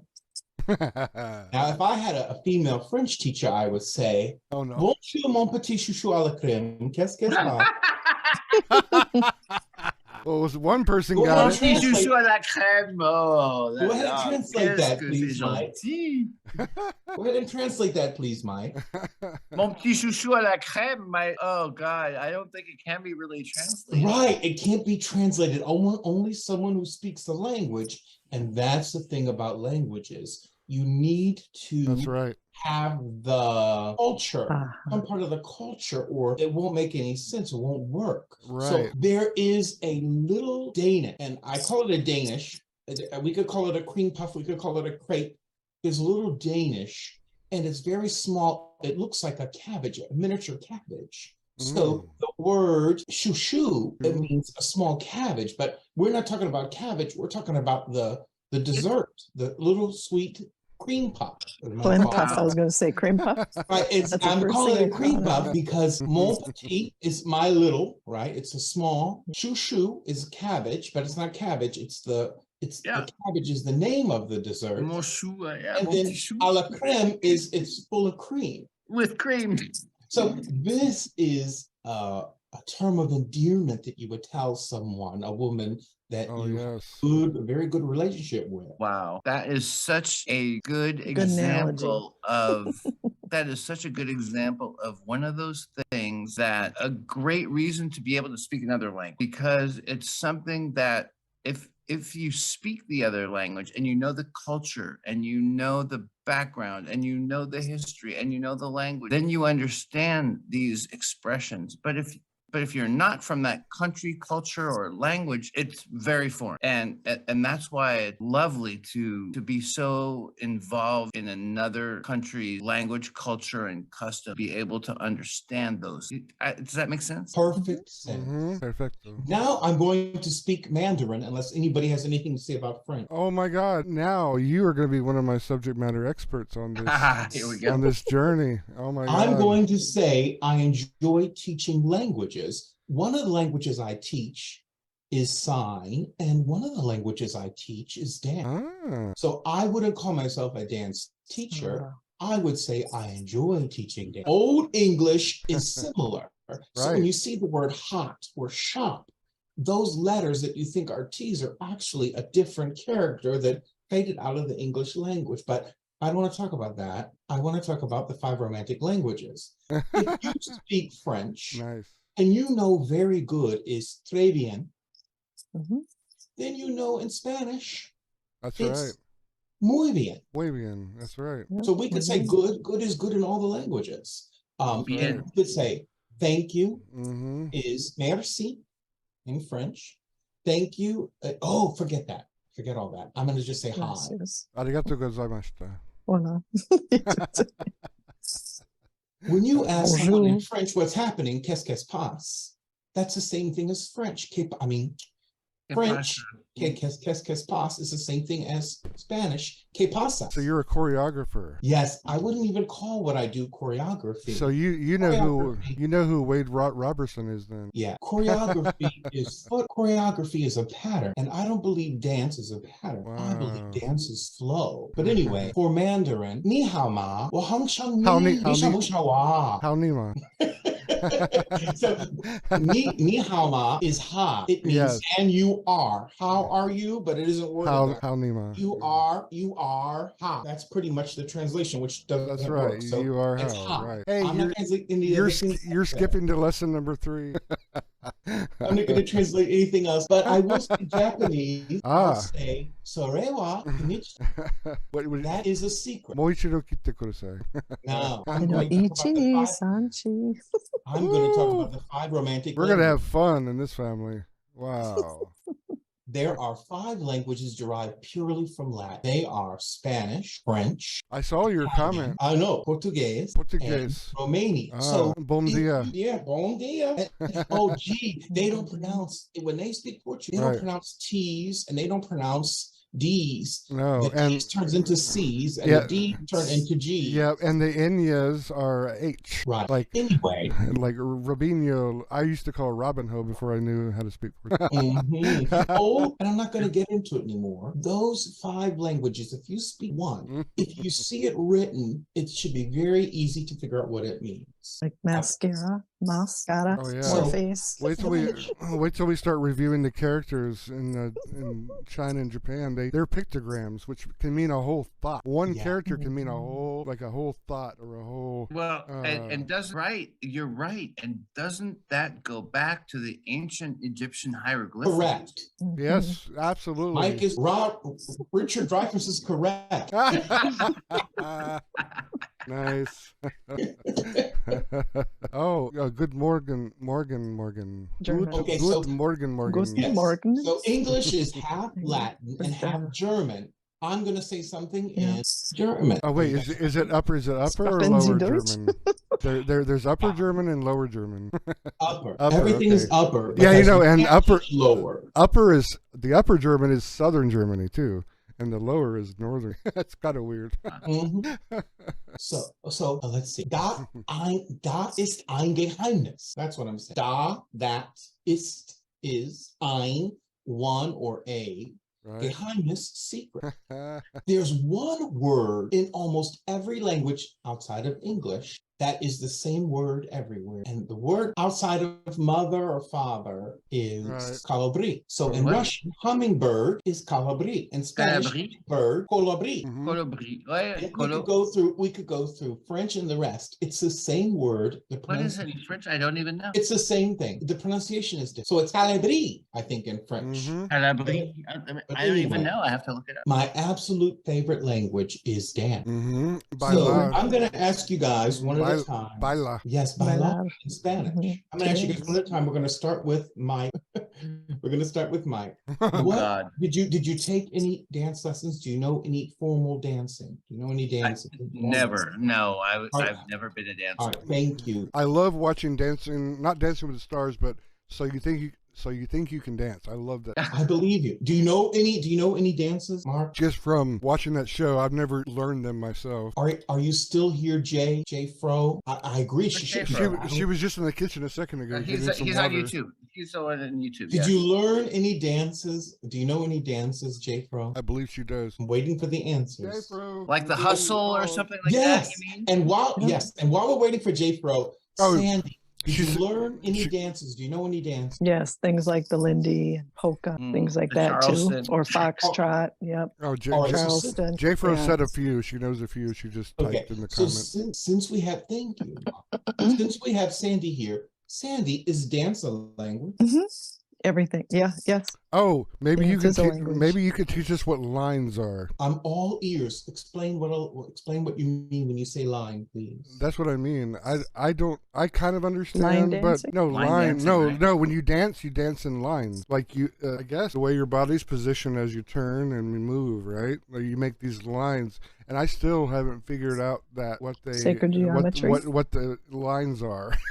All right, so let me give you a very simple explanation of lines. Yeah. A line is straight. It is not perfectly straight because the human body is not perfectly straight. So you use your body to create lines. Your body becomes the line. You're not drawing a line, which people do, but the lines you're referring to are the lines you create with your body. The straighter and the longer your lines are, the more beautiful you're considered to dance in, especially ballroom. Right. Also Latin. Yeah, because that's who I heard that from on the judges. That that remember that the Mary, I think it's Mary something was the judge, and she's the one that had she always used to go woo, something like you're on the train or some kind of train. I can't remember. I'd like to. Can I ask Samba a question? You might as well. We're all family here. Yes, I would right. like to ask Samba a question because this occurs to me that all these dances that are invented by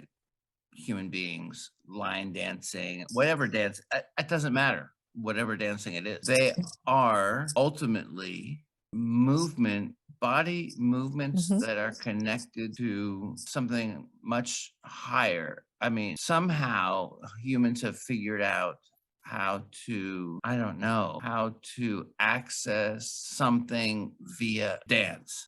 You know what I mean? Yes, that's why I said I don't teach choreography. I teach flow. Yes, Flow, like a mhm. flow of Right. the Yes, my universe. Grant. You know those music videos you see when they're moving, they're waving their arms, and you can see the water droplets coming out off from them. You know, like to accent the moves, accent the line. I like that. Like in slow motion, you can see you're flowing. You're in water, so you're in the air, making water out of water moves in the air.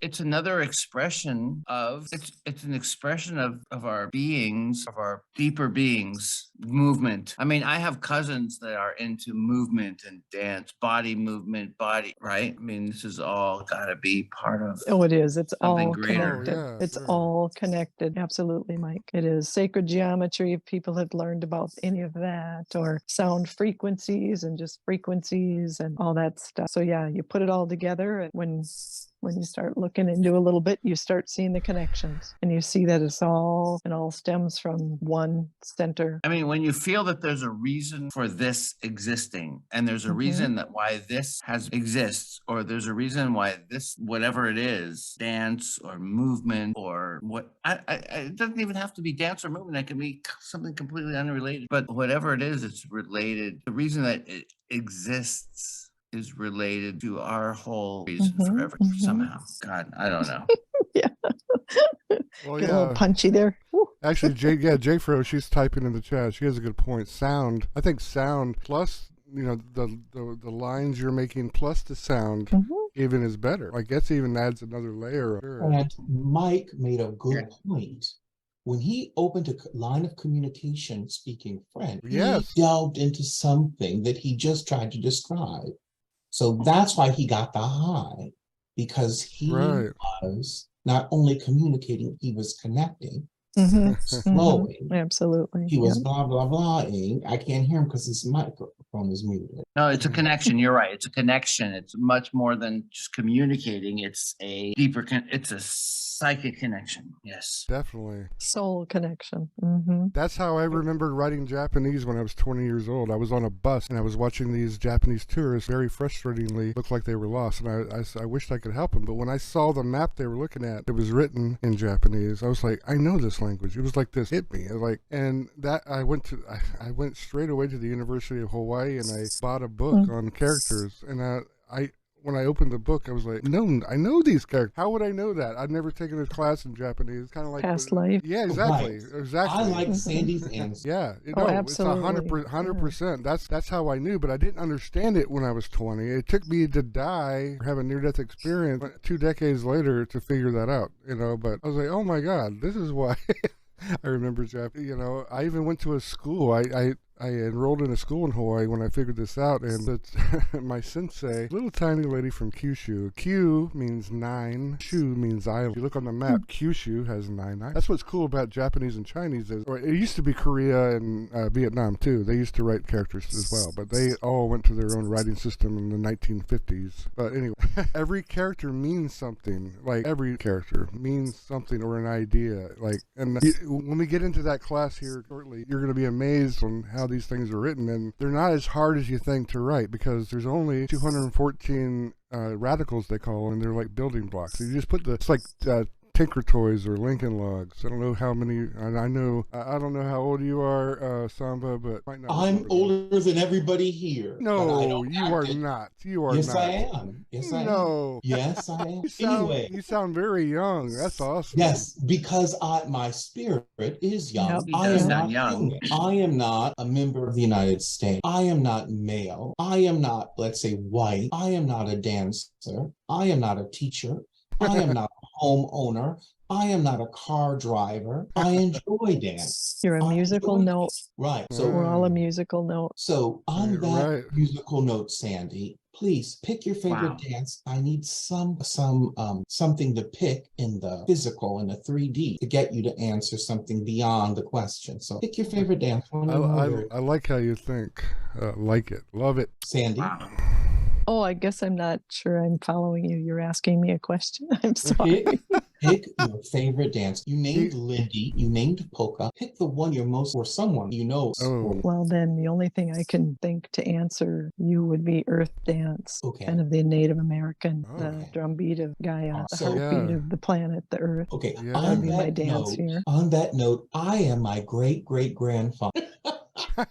He was Blackfoot Indian. So still in the convention I started. Isn't Are you that up saying in you're- the? Blackfoot. Isn't that Dakotas? No, Blackfoot. Are you saying you are the reincarnation of your great grandfather? Yes, great-grandfather? great-grandfather is exactly what you're saying. And my wife then is my wife now. Oh my God! Wow, that's cool. Yeah, I'm Now, Chippewa. How I'm long? not saying How long? I am the reincarnation. I'm saying I've been here, and so have you, Definitely.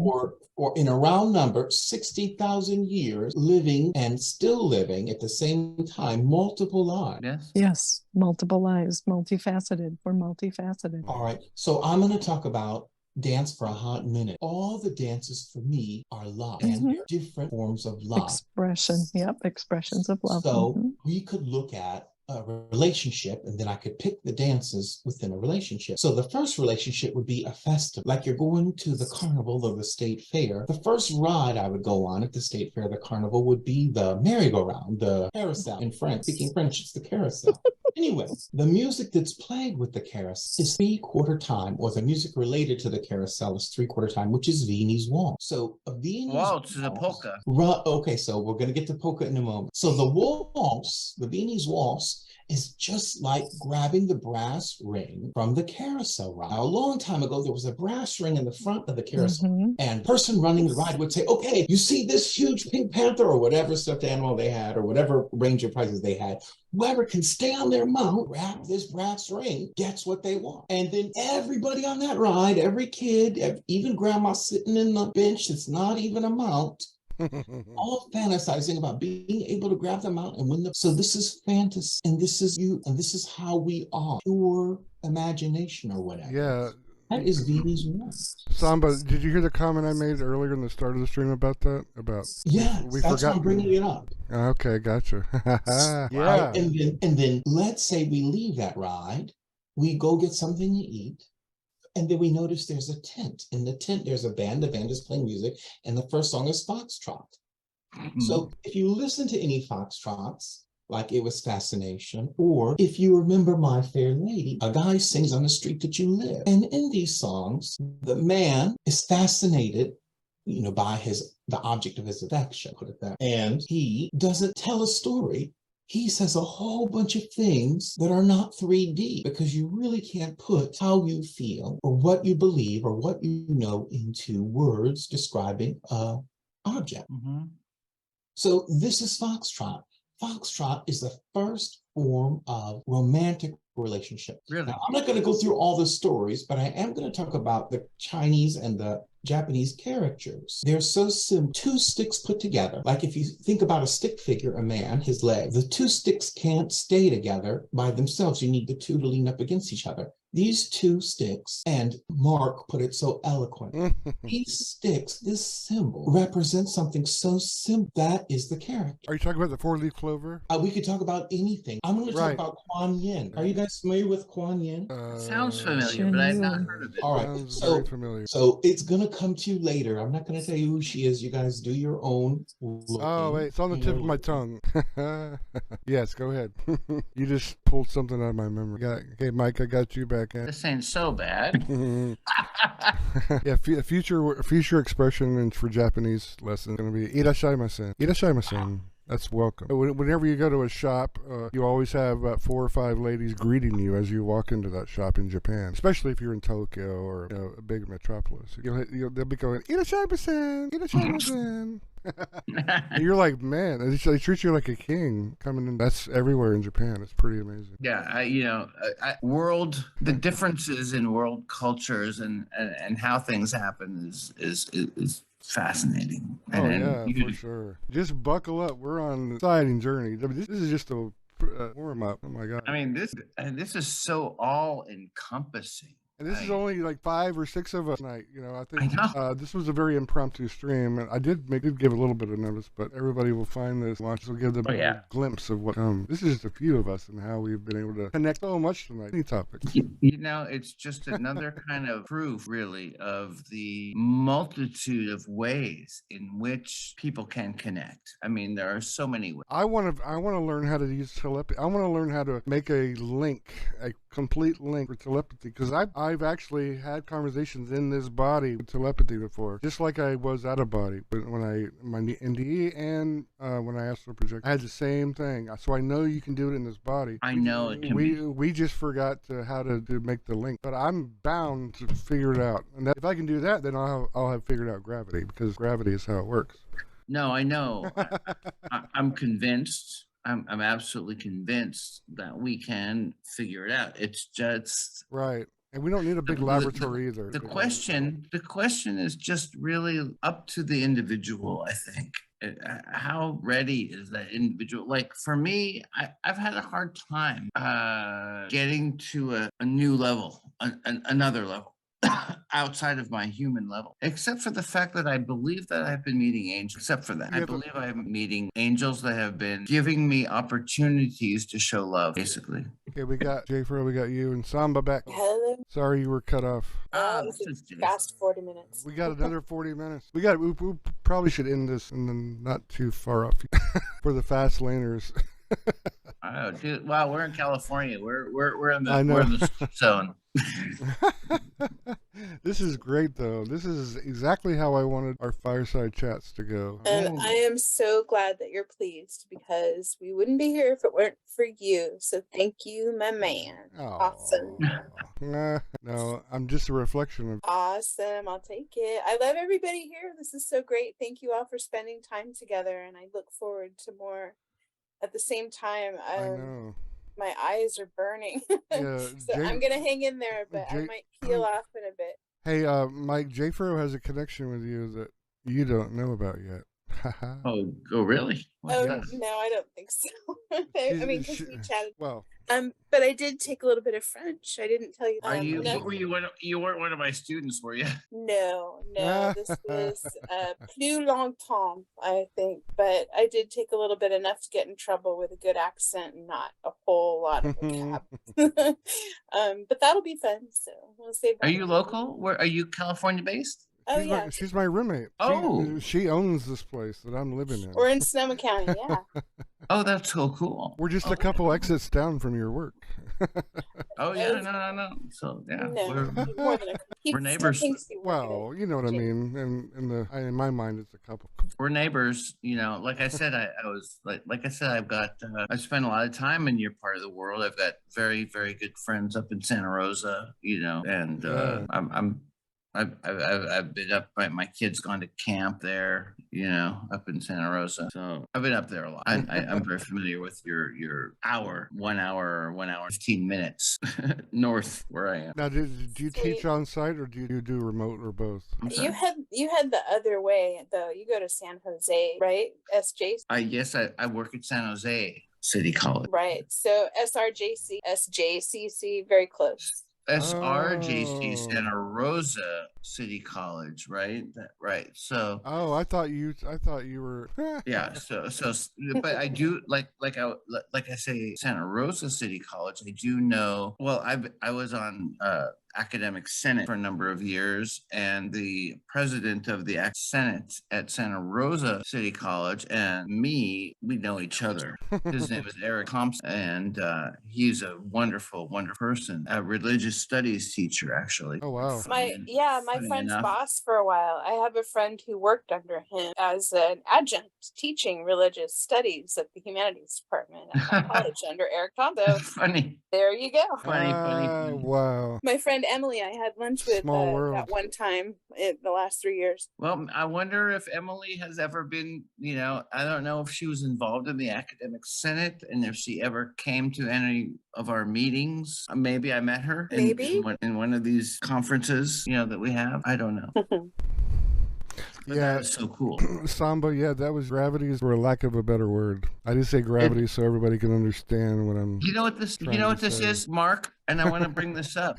I want to bring this up as an important point because I'm sorry, Jay. What does J stand for? Jessica. Jessica. So what Jessica and I think are experiencing, and all of us may be experiencing, is what, you know, is a synchronicity. Yes, that's been happening a lot around here lately. Right? So synchronicity. And right? Synchronicities. A good song by the Police too, by the way. But these are the synchronicities are proof that there are connections between absolutely people, entities, whatever you want to, whatever, and there are no such things. And what I've recently become convinced of is that there is no such thing as a coincidence. I've been saying that ever since I can remember. people just look at me like, no, no. That's If just people watch this live stream later on, they're going to see that a bunch of strangers got together tonight and ended up realizing they were a family.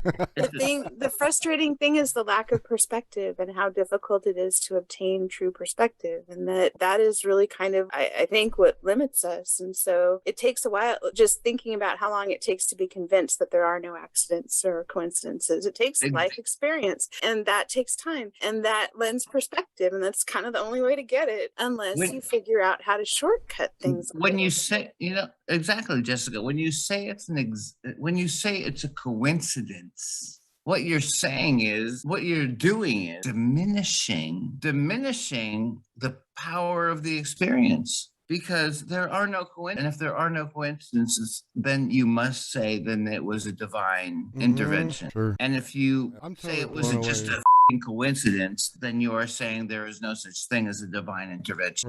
Right, exactly. I agree. I'm blown away every minute, every day now, with all these synchronicities. And I mean, why is it that when like somebody says, oh, you should look up XYZ video, and then you start typing the two first letters into your phone, that's the number one thing that appears. I mean, it happens to me all the time. It's like, that's weird. It's like, why would that random thing be the first thing that appears in my list? It's because I was thinking about it, and because it's connected to something higher. Yeah. You know what? When I was on my way to California during the pandemic, because Jayfro invited me out here, it's so nice of her.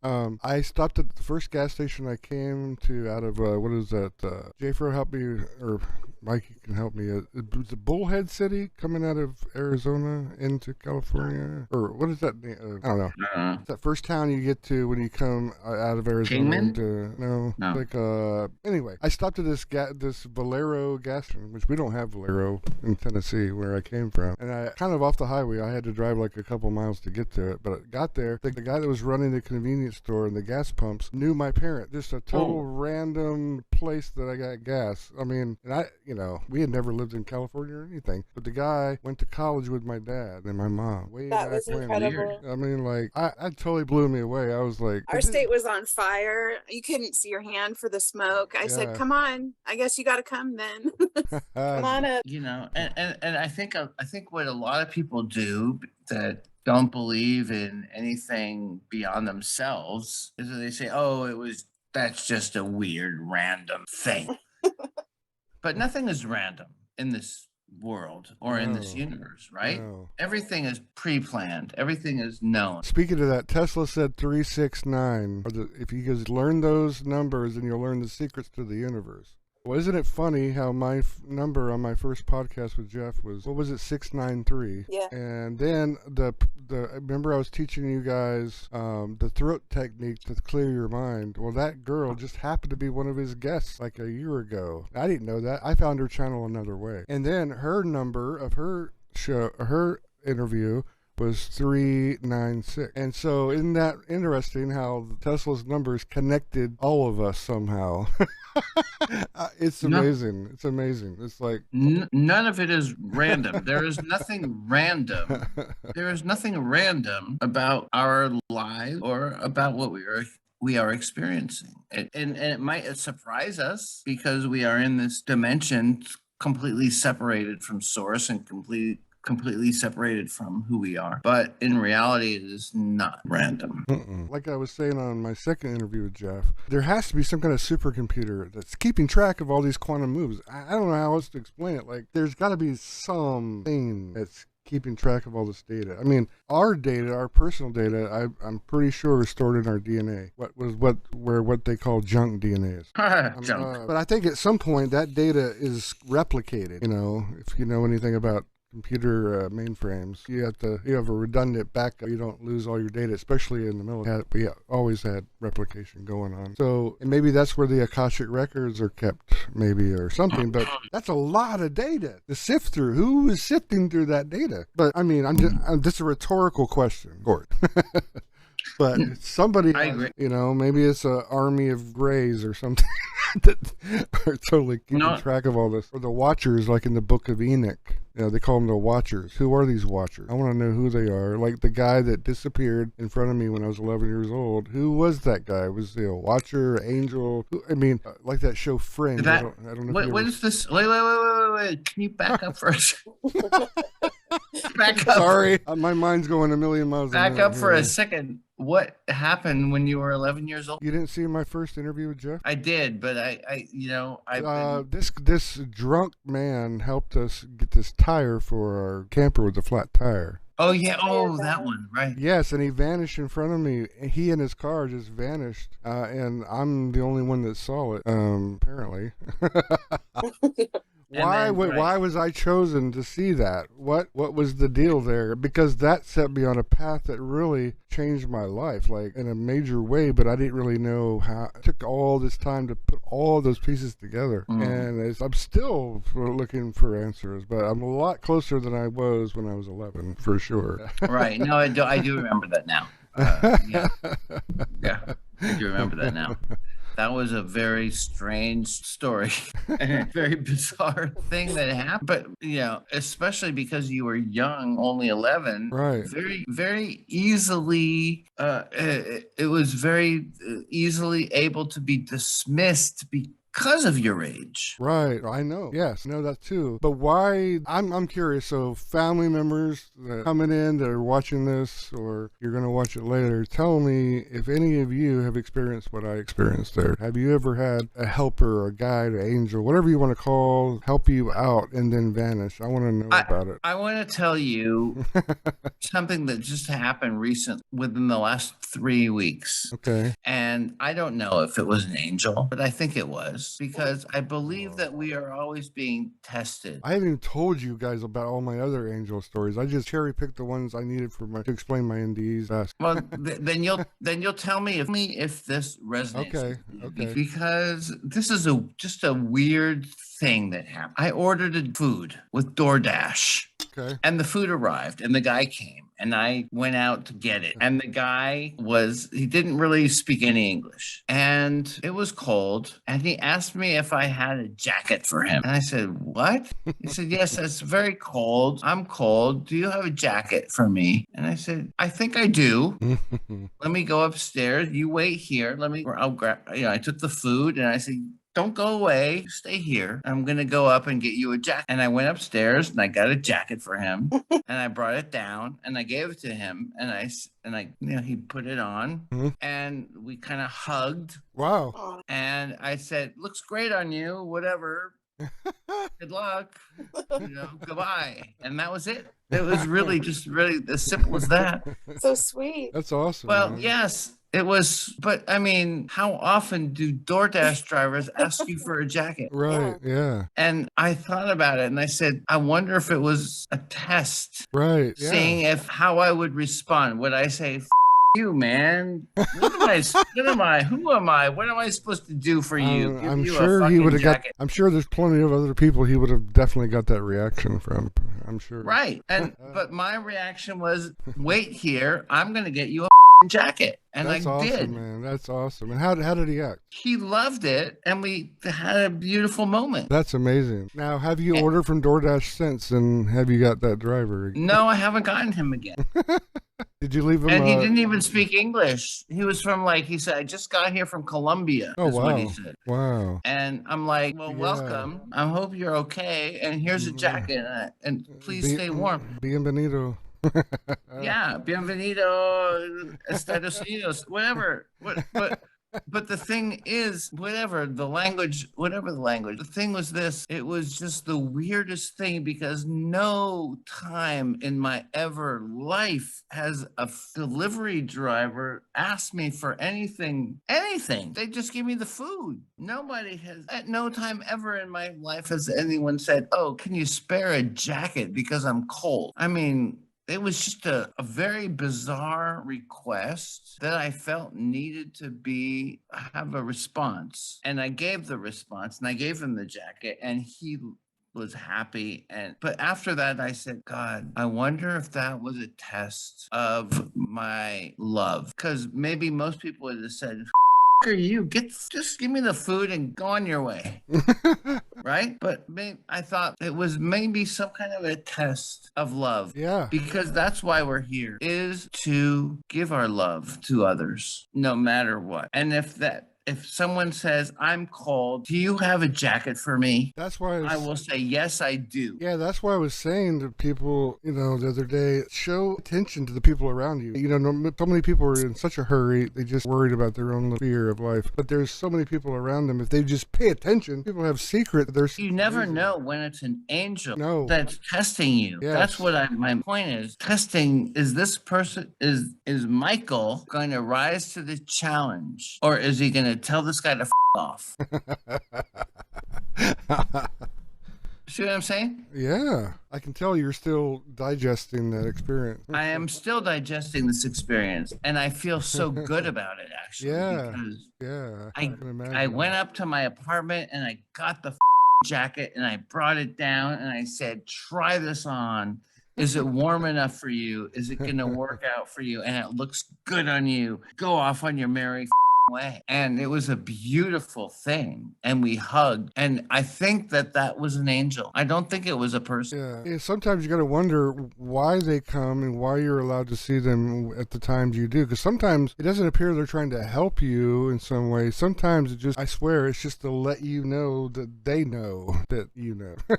And also to give you the opportunity to be the loving being that you are. Yeah. I'm still piecing together all the possibilities there, but I've had 3 different mediums tell me, actually 4 now that I can remember specifically, tell me that I have 8 angels. Yes. So it took me a while, but to comprehend that. But then I started talking to them, just like Samba and I were talking about, having the kid inside you come out and use your imagination more. And I've been trying to do that every day. And I was imagining them sitting next to me while I was driving or whatever. And I would just talk to them. I'm like, you can...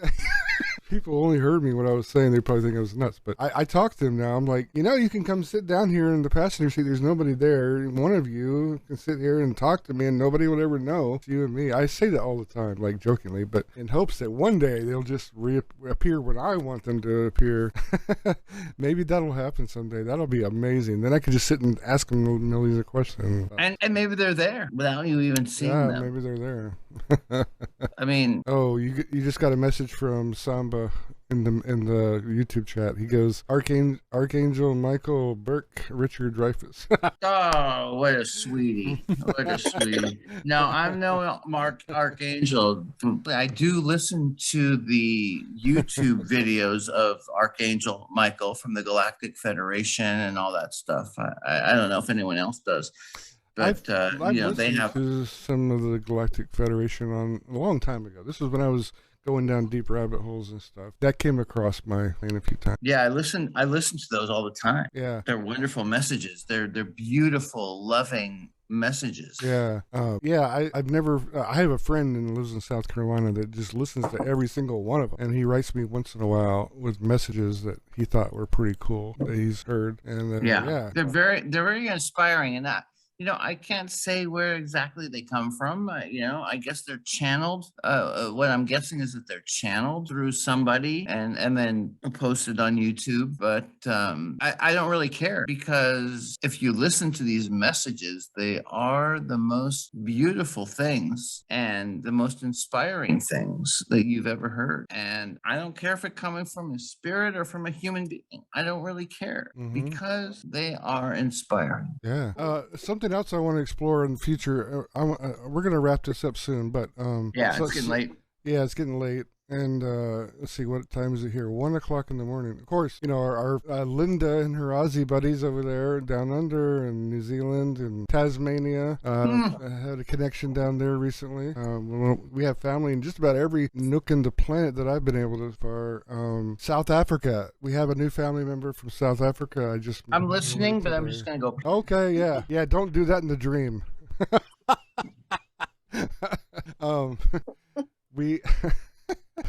I think we all have to do that in a minute. But, All right.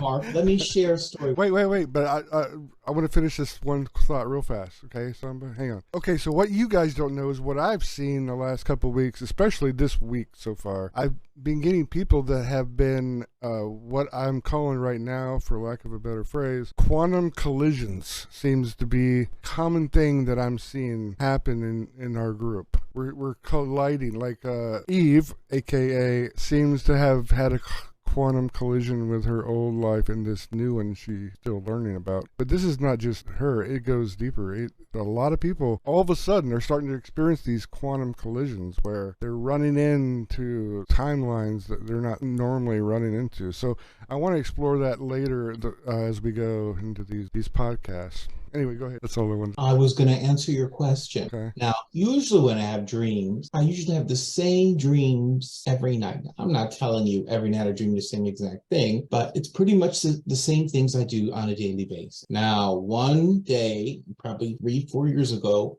I dreamt I was in some kind of gym or something, gym locker room. And there was a whole bunch of stalls in the locker room. Some stalls were urinals, some stalls were toilets, some stalls were showers, some stalls were lockers. And I go to urinate and the locker or the stall has no urinal in it. That's the end of the story. Oh boy. So you got to go somewhere. Trash can, There was maybe? a drain. There was a drain on the floor. I went on the drain on the floor because I really had to go. But what about the dreams you have where you don't see anything and you have to make a quick decision? Like, you can't get outside, it's too far to run, and you have to go somewhere. Have you ever had a Right, dream you like go. You go. And hopefully you don't go in your pants in the bed. Right, that's where if you don't find a place, if you can't wake up somehow, like I've been in such deep dreams like that, and it's frustrating. You're like, but I have to use that as a sign. I have to recognize that sign for sure, because that seems to be an easy sign to catch, like looking at your hands every hour. That has to be easy to project into a lucid dream from there.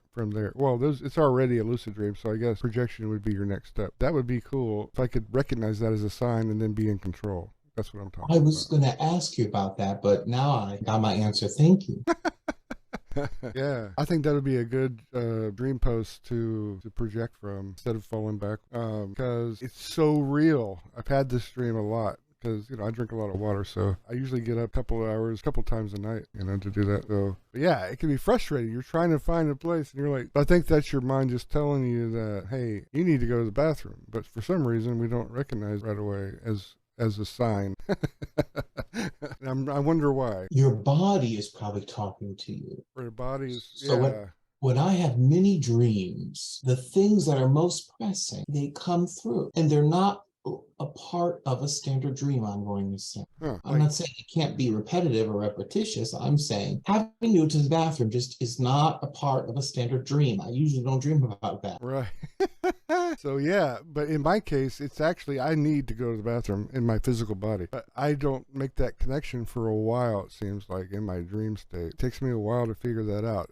I keep wondering in my dream, why am I still having to go to the bathroom so much? Because the feeling goes away. You actually go to the bathroom in the dream, but the feeling doesn't go away. It keeps coming back. And I realized that in my dream, but for some reason, it doesn't allow, I can't make that flip from there to the next level. But it's something I'm going to be paying attention to more. It's just a recent revelation about that. I'm starting to hone in on that more and more, starting to tune into what I'm dreaming more. And also, I don't know if it's the medication I take or not, but I get, ever since my experiences and my astral projection experiences, it seemed to turn on switches where now I can download dreams later in the day way after I wake up. Like, I don't have to remember them right away. They just come to me, and like a sudden download or a wave of them, like a tsunami. One wave comes in, then another wave, bigger and bigger. That's how they come in. Like, I'm like, oh yeah, that was so cool. I'll just be sitting here working on content or whatever, and this dream will just start downloading, and I'll be like, oh man, I want to go back there tonight or whatever. But have any of you guys, well, how can I say, not experienced experimented. I don't want to say experimented, but you use Mother Gaia's plants such as psilocybin mushrooms. Oh, aren't they going to legalize those here soon? Well, they are. Did you know in Oakland, the city of Oakland, Just south of here or all west of you, right? West of you. well, where I am, basically, yeah. in the city of Oakland, California, all entheogenic plants, which are basically, entheogens are plants that are used for religious, Right. sacred purposes, such as consciousness expansion, etc., are legal or decriminalized, I should say, in the city of Oakland. Good night, Jay. You can buy mushrooms here. I actually grow my own.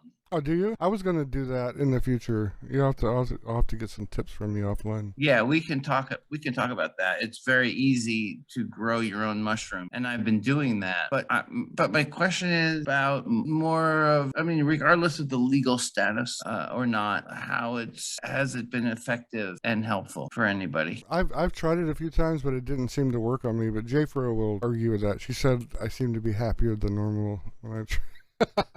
But to me, it didn't work. It didn't do anything. I didn't have any mystical experiences or anything. Mm-hmm. But I also take one of my medications. I take is Cymbalta or Delecta. Is it an SSRI? That's an SSRI, which will cancel out the mushroom's effect. It will. Yes. It So maybe I have to take a boatload or something for it to. You need to stop the SSRI if you can. Yeah, that's hard to do.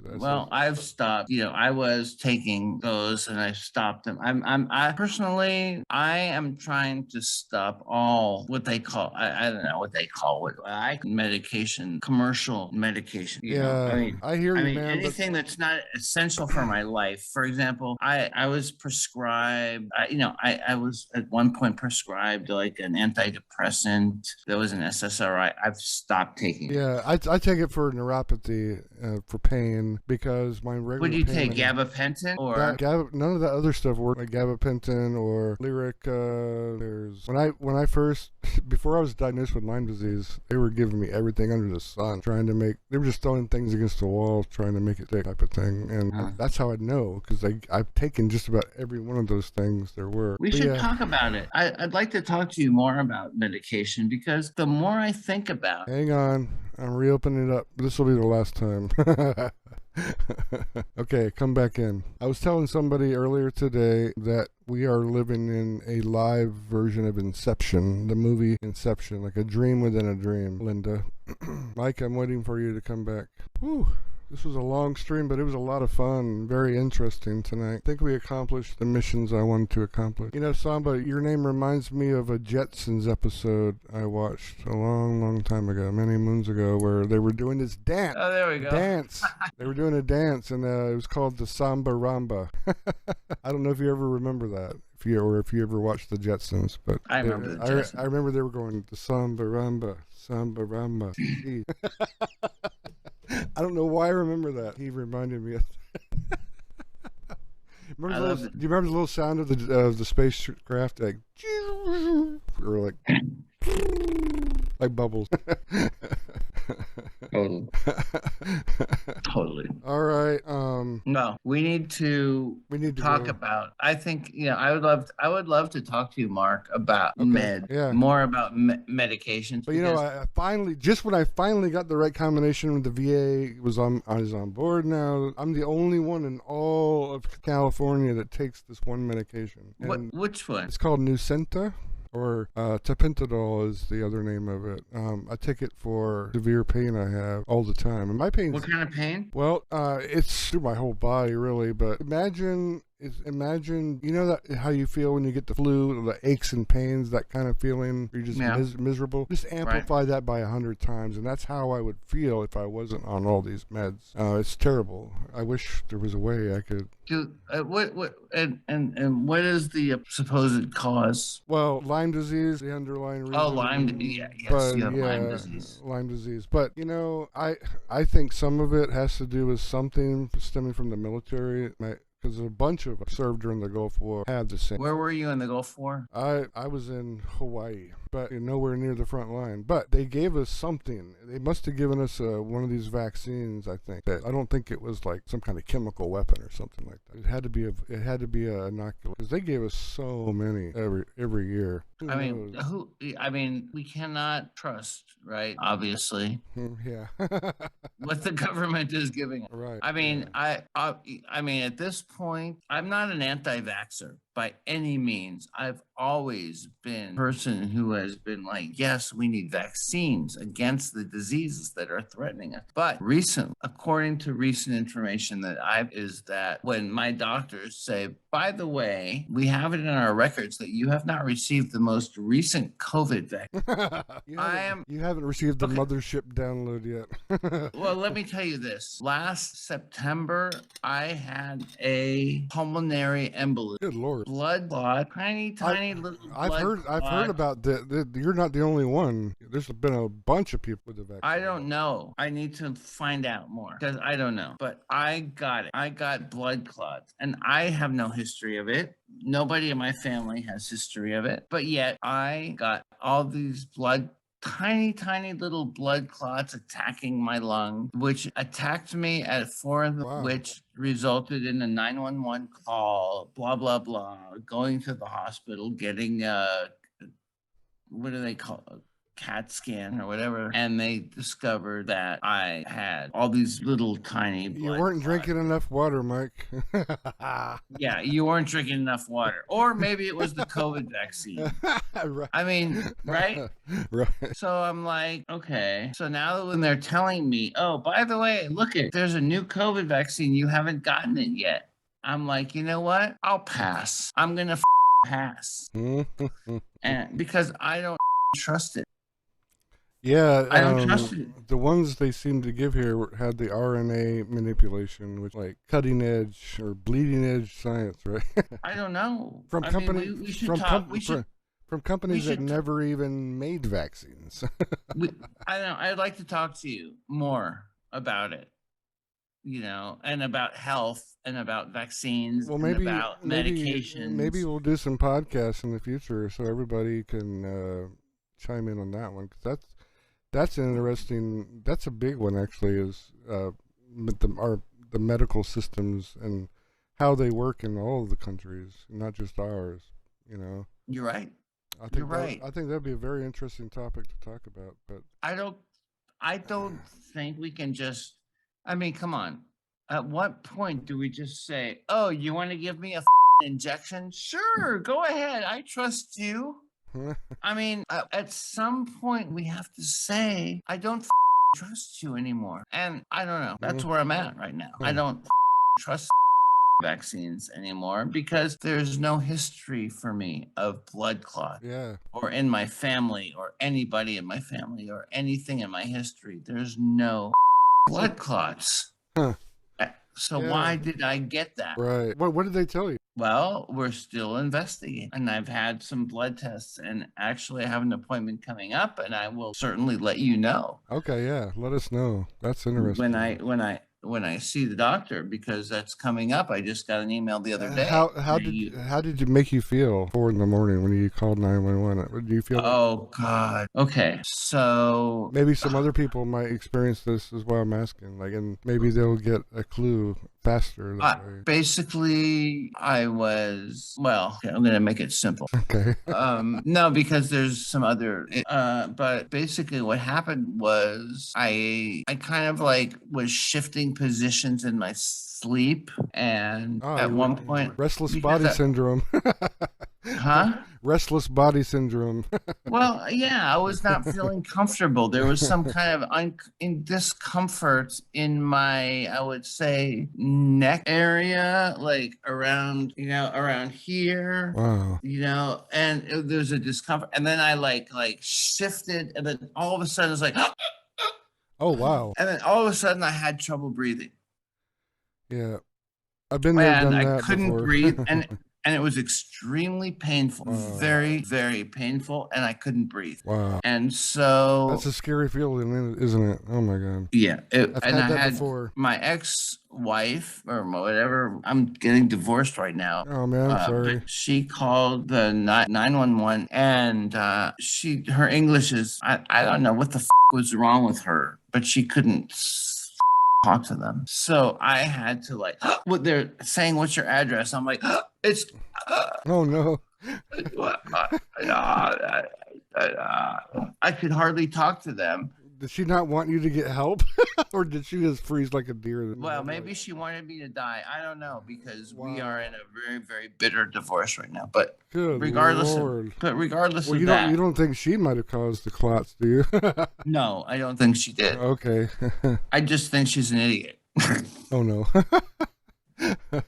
Honestly, Oh but my but what happened was she was basically kind of holding the phone to me to like talk to them, where I could not even hardly talk because I couldn't get any air. And but I did. I got them the ads and they came. And next thing I remember, I'm in the ambulance and I'm like in the most excruciating pain. Aren't ambulances not fun to ride in? There's I've ridden them a couple times so What? far. Aren't ambulances a very rough ride? There's no shocks on those things. I don't remember. You don't Actually, remember? I don't even remember. All I remember is Oh, it's being in horrible. very bad pain. And I was like, give me something for this pain. But they were trying to get my vital. And the problem is that I couldn't even relax my body enough for them to take my blood pressure, for example, because I couldn't even breathe. And I was like seizing up and like, and they couldn't even get my vital. Wow. And so they got me to the hospital. They took what do they call a CT scan, I guess. And they determined that I had a pulmonary embolism, that blood clots had traveled from somewhere in my body, probably my leg, up to my lungs and caused this. And they put me on the blood. You're lucky you're alive right now, man. Well, that's what my doctors said later. They said, well, I'm so happy to be able to see you because you could have been gone. Yeah. And I'm like, well,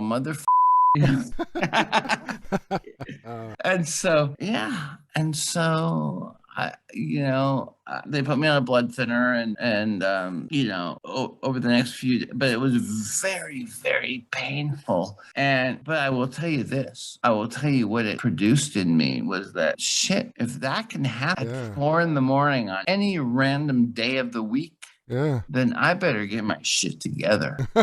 Right. Oh, no. Look, it's even better than that. Every moment we're alive here in this body is a miracle. So many things can go wrong. It's like when your time's up, it's up type of thing. Right.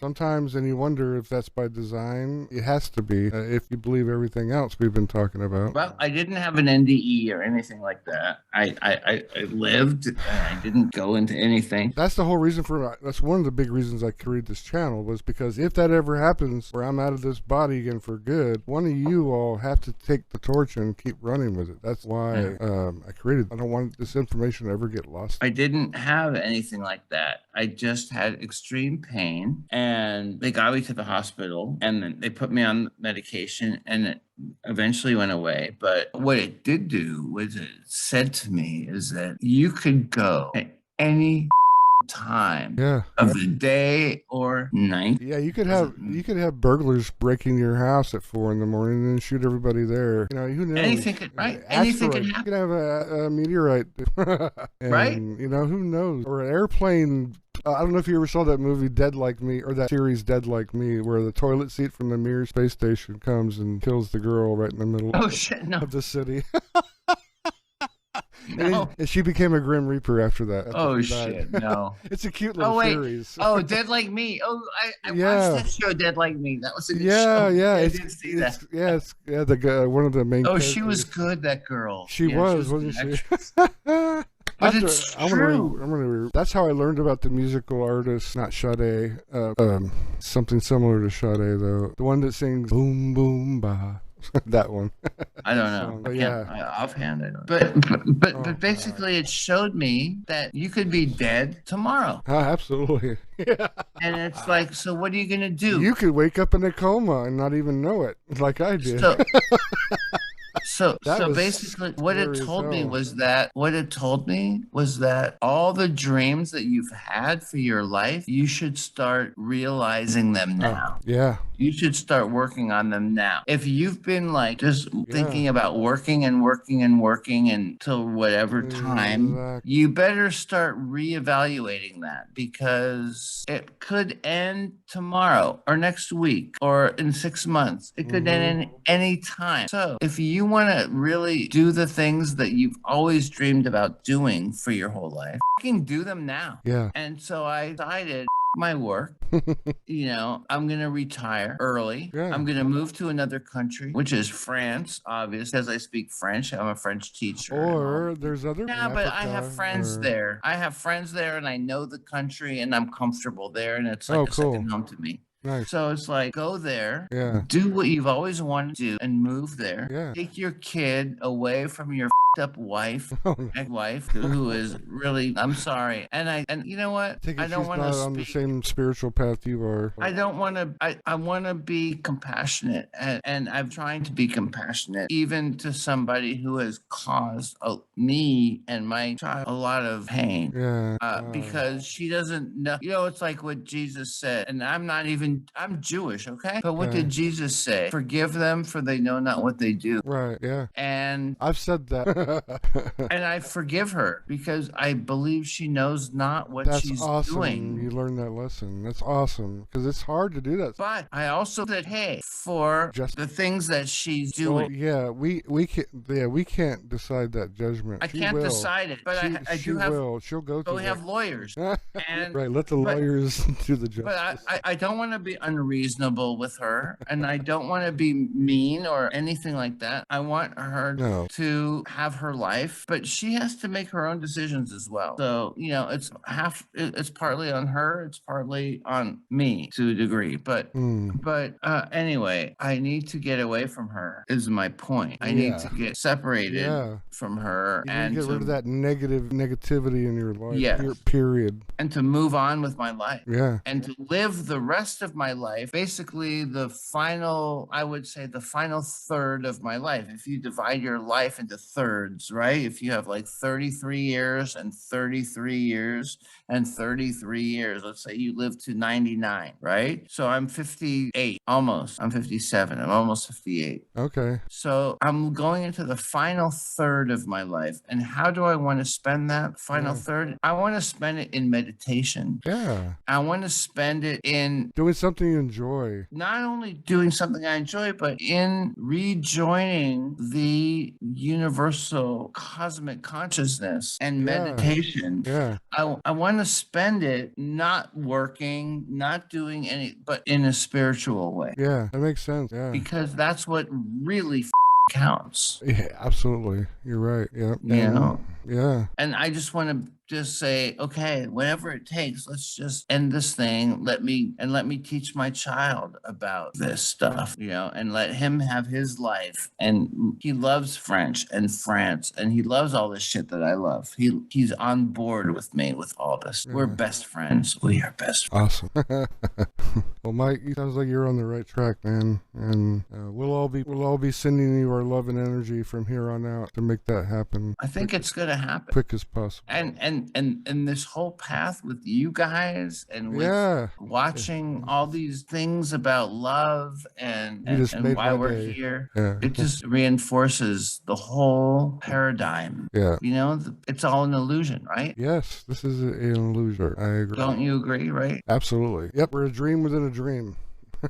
That's my new theme lately. We're in a dream within a dream. The question is there a dream within a dream within a dream within a dream? No. I don't think it's that complicated. No. I think that we as humans are deluded into thinking that what we see is real, and it's not, because we came down from source to live separate from source into an illusion where we would learn something. Yeah, yes. Do you feel, I don't know, do you ever feel? Yeah, you guys don't even know the half of my life yet, but I'm gonna tell it to you in pieces. Like I did some really bad things when I was really young. Like I set things on fire. I killed animals. I think I got all that out of my system when I was really young, and it was weird. Like, when I'm talking about animals, I'm talking about, what any little boy does. He gets a BB gun and shoots birds or whatever. I did all that, but I can't even, I've asked for forgiveness for all those things I've done. So it's like water under the bridge for me. But it's interesting to look back and how my life was. It seems like some people start out different than I did, and they do bad things in the end of their life instead of the beginning sometimes. Or maybe that's just all the way it's meant to work out.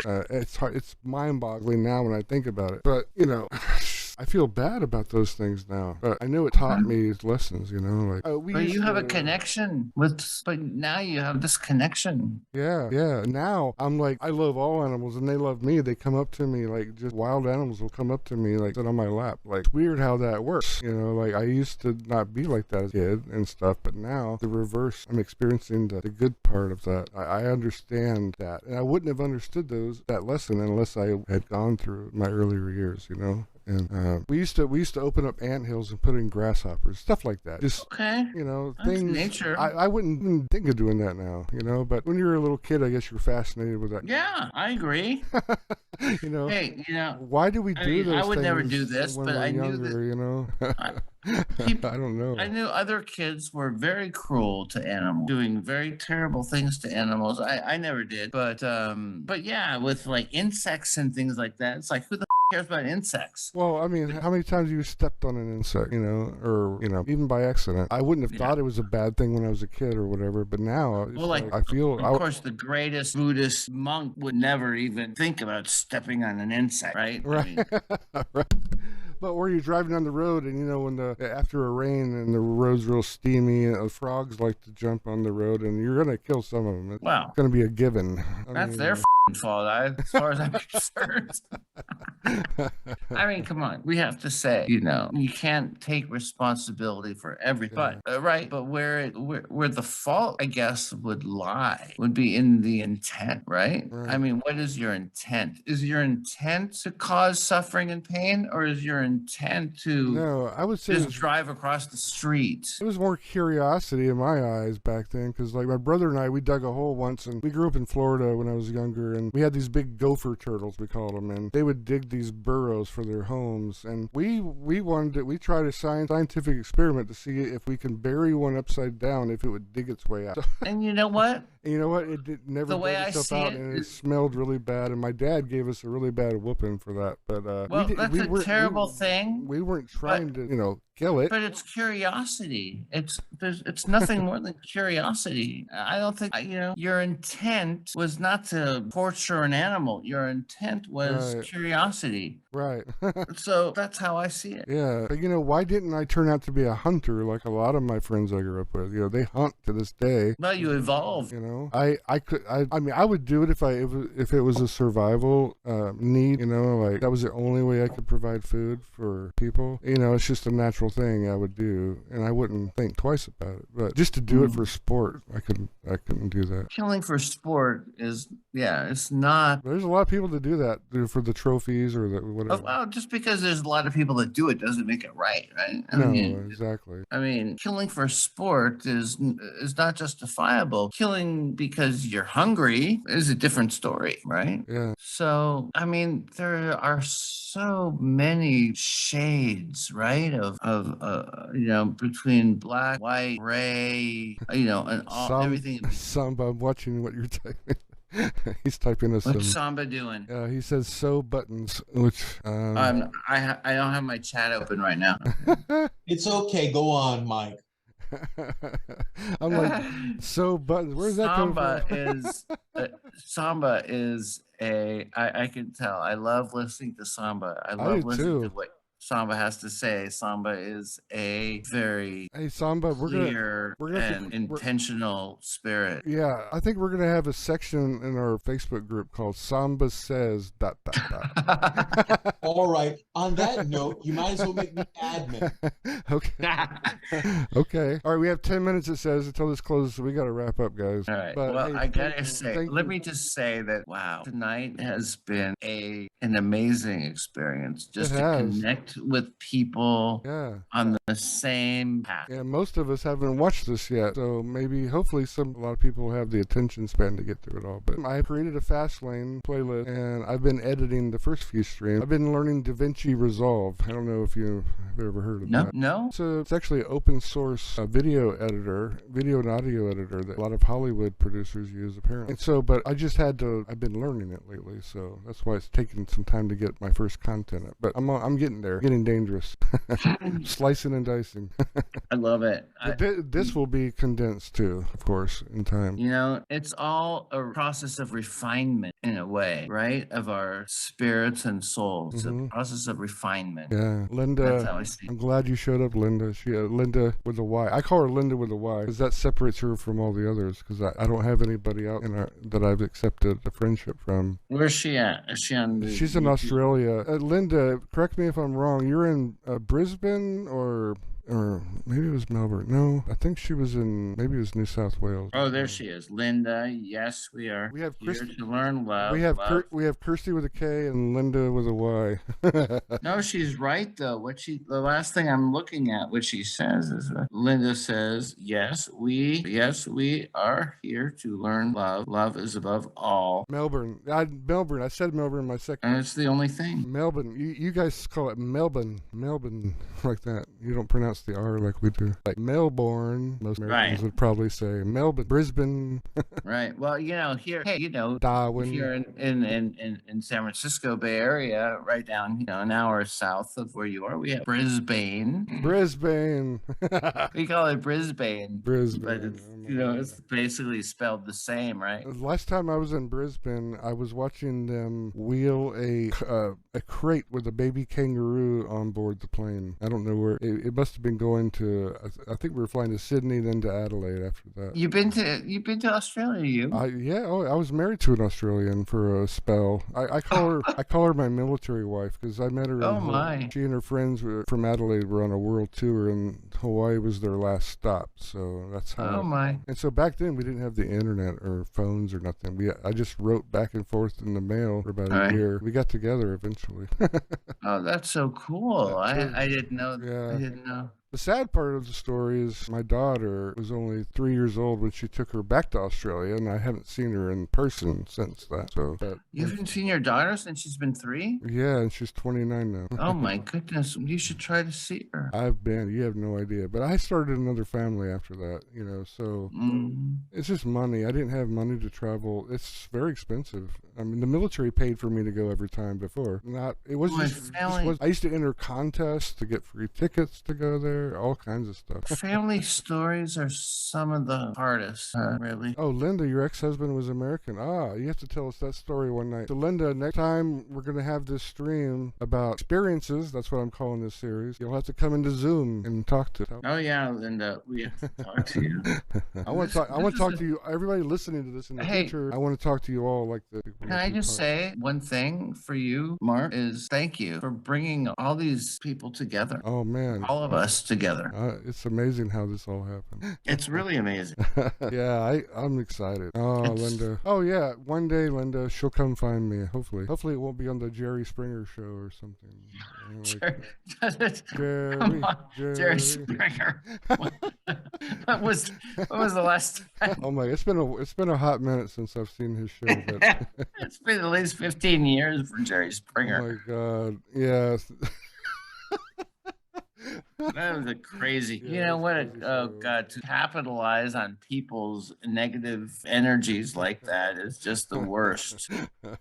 Really, right? I mean, to make money off of people's negative energy like that. Wow, what a terrible profession to be in. He's Jewish too, I think, right? You know what? I don't know what but he's not a good person. He was a politician, wasn't he? Wasn't he the mayor or the I don't know. governor somewhere in Indiana? Did he become Illinois? a politician? I don't know. Before all of his talk show, I think he was. I don't know. But I just don't That's think for it's another good for show. anybody's soul to capitalize on Yeah, welcome to humanity. That's right, Samba.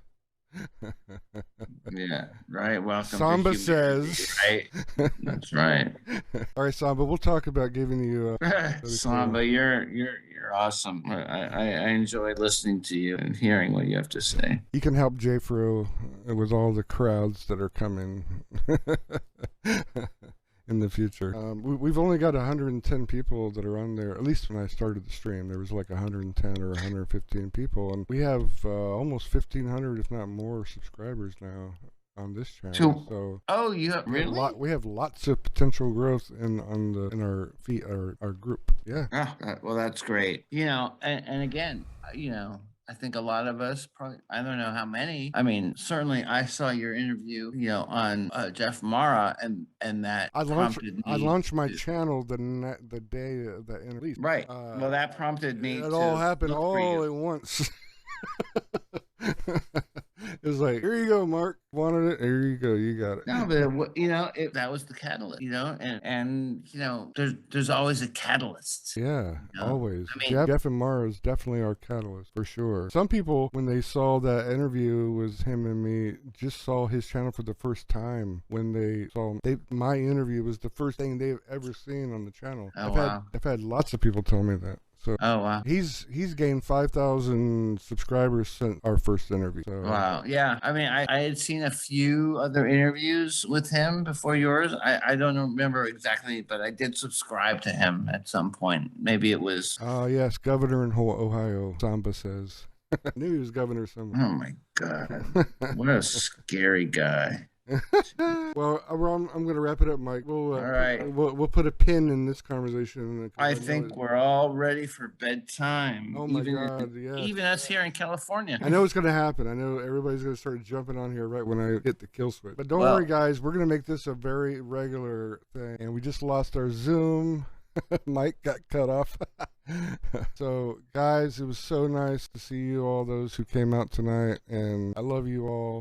I hope this gave you some kind of clarity on something you needed confirmation on, or just I wish you all a blessed day today. I hope just everybody, whatever you do, wherever you go, just show people love and kindness. Your day will just be the best day you've ever had. It's all you have to do. Fight negativity with love. That's all we have to do. That's how we raise the Earth's vibration, I think. And a lot of exciting things on the horizon. Just hang in there a little bit longer, and a lot of things are going to happen. Thank you for being a subscriber and being part of this family. It means a lot to me, and it makes all that pain and suffering I went through so much better. It seems like it's well worth the wait. And I'm so excited just to astral travel and learn all these things with you. We're going to learn some amazing things together. Put puzzle pieces together. Can't wait. And so yeah, let me know in the comments section, how often would you like to do this? Or would you, not this long in time, of course, but maybe a couple hours every other night, or every night, or once a week? Let me know. That way I can kind of, this is just one category I want to spend time on. There's so many more to come. And good night, everybody. I don't want to say goodnight because I enjoy your company so much, but it's time to go to bed. And I know there's some parts of the world you're just getting up. So good morning to you guys. I'll catch you on the next time, hopefully. Maybe I'll try to have these, I'll stagger the time so more of you will have a chance to participate. Because I don't want to be stuck in one time frame, I think. So anyway, good night from Northern California, and I will catch you the flip side. Try to meet me on top of El Capitan later on. And that'll be cool. See which one of us makes it there first. That'll be awesome. Anyway, good night, everybody.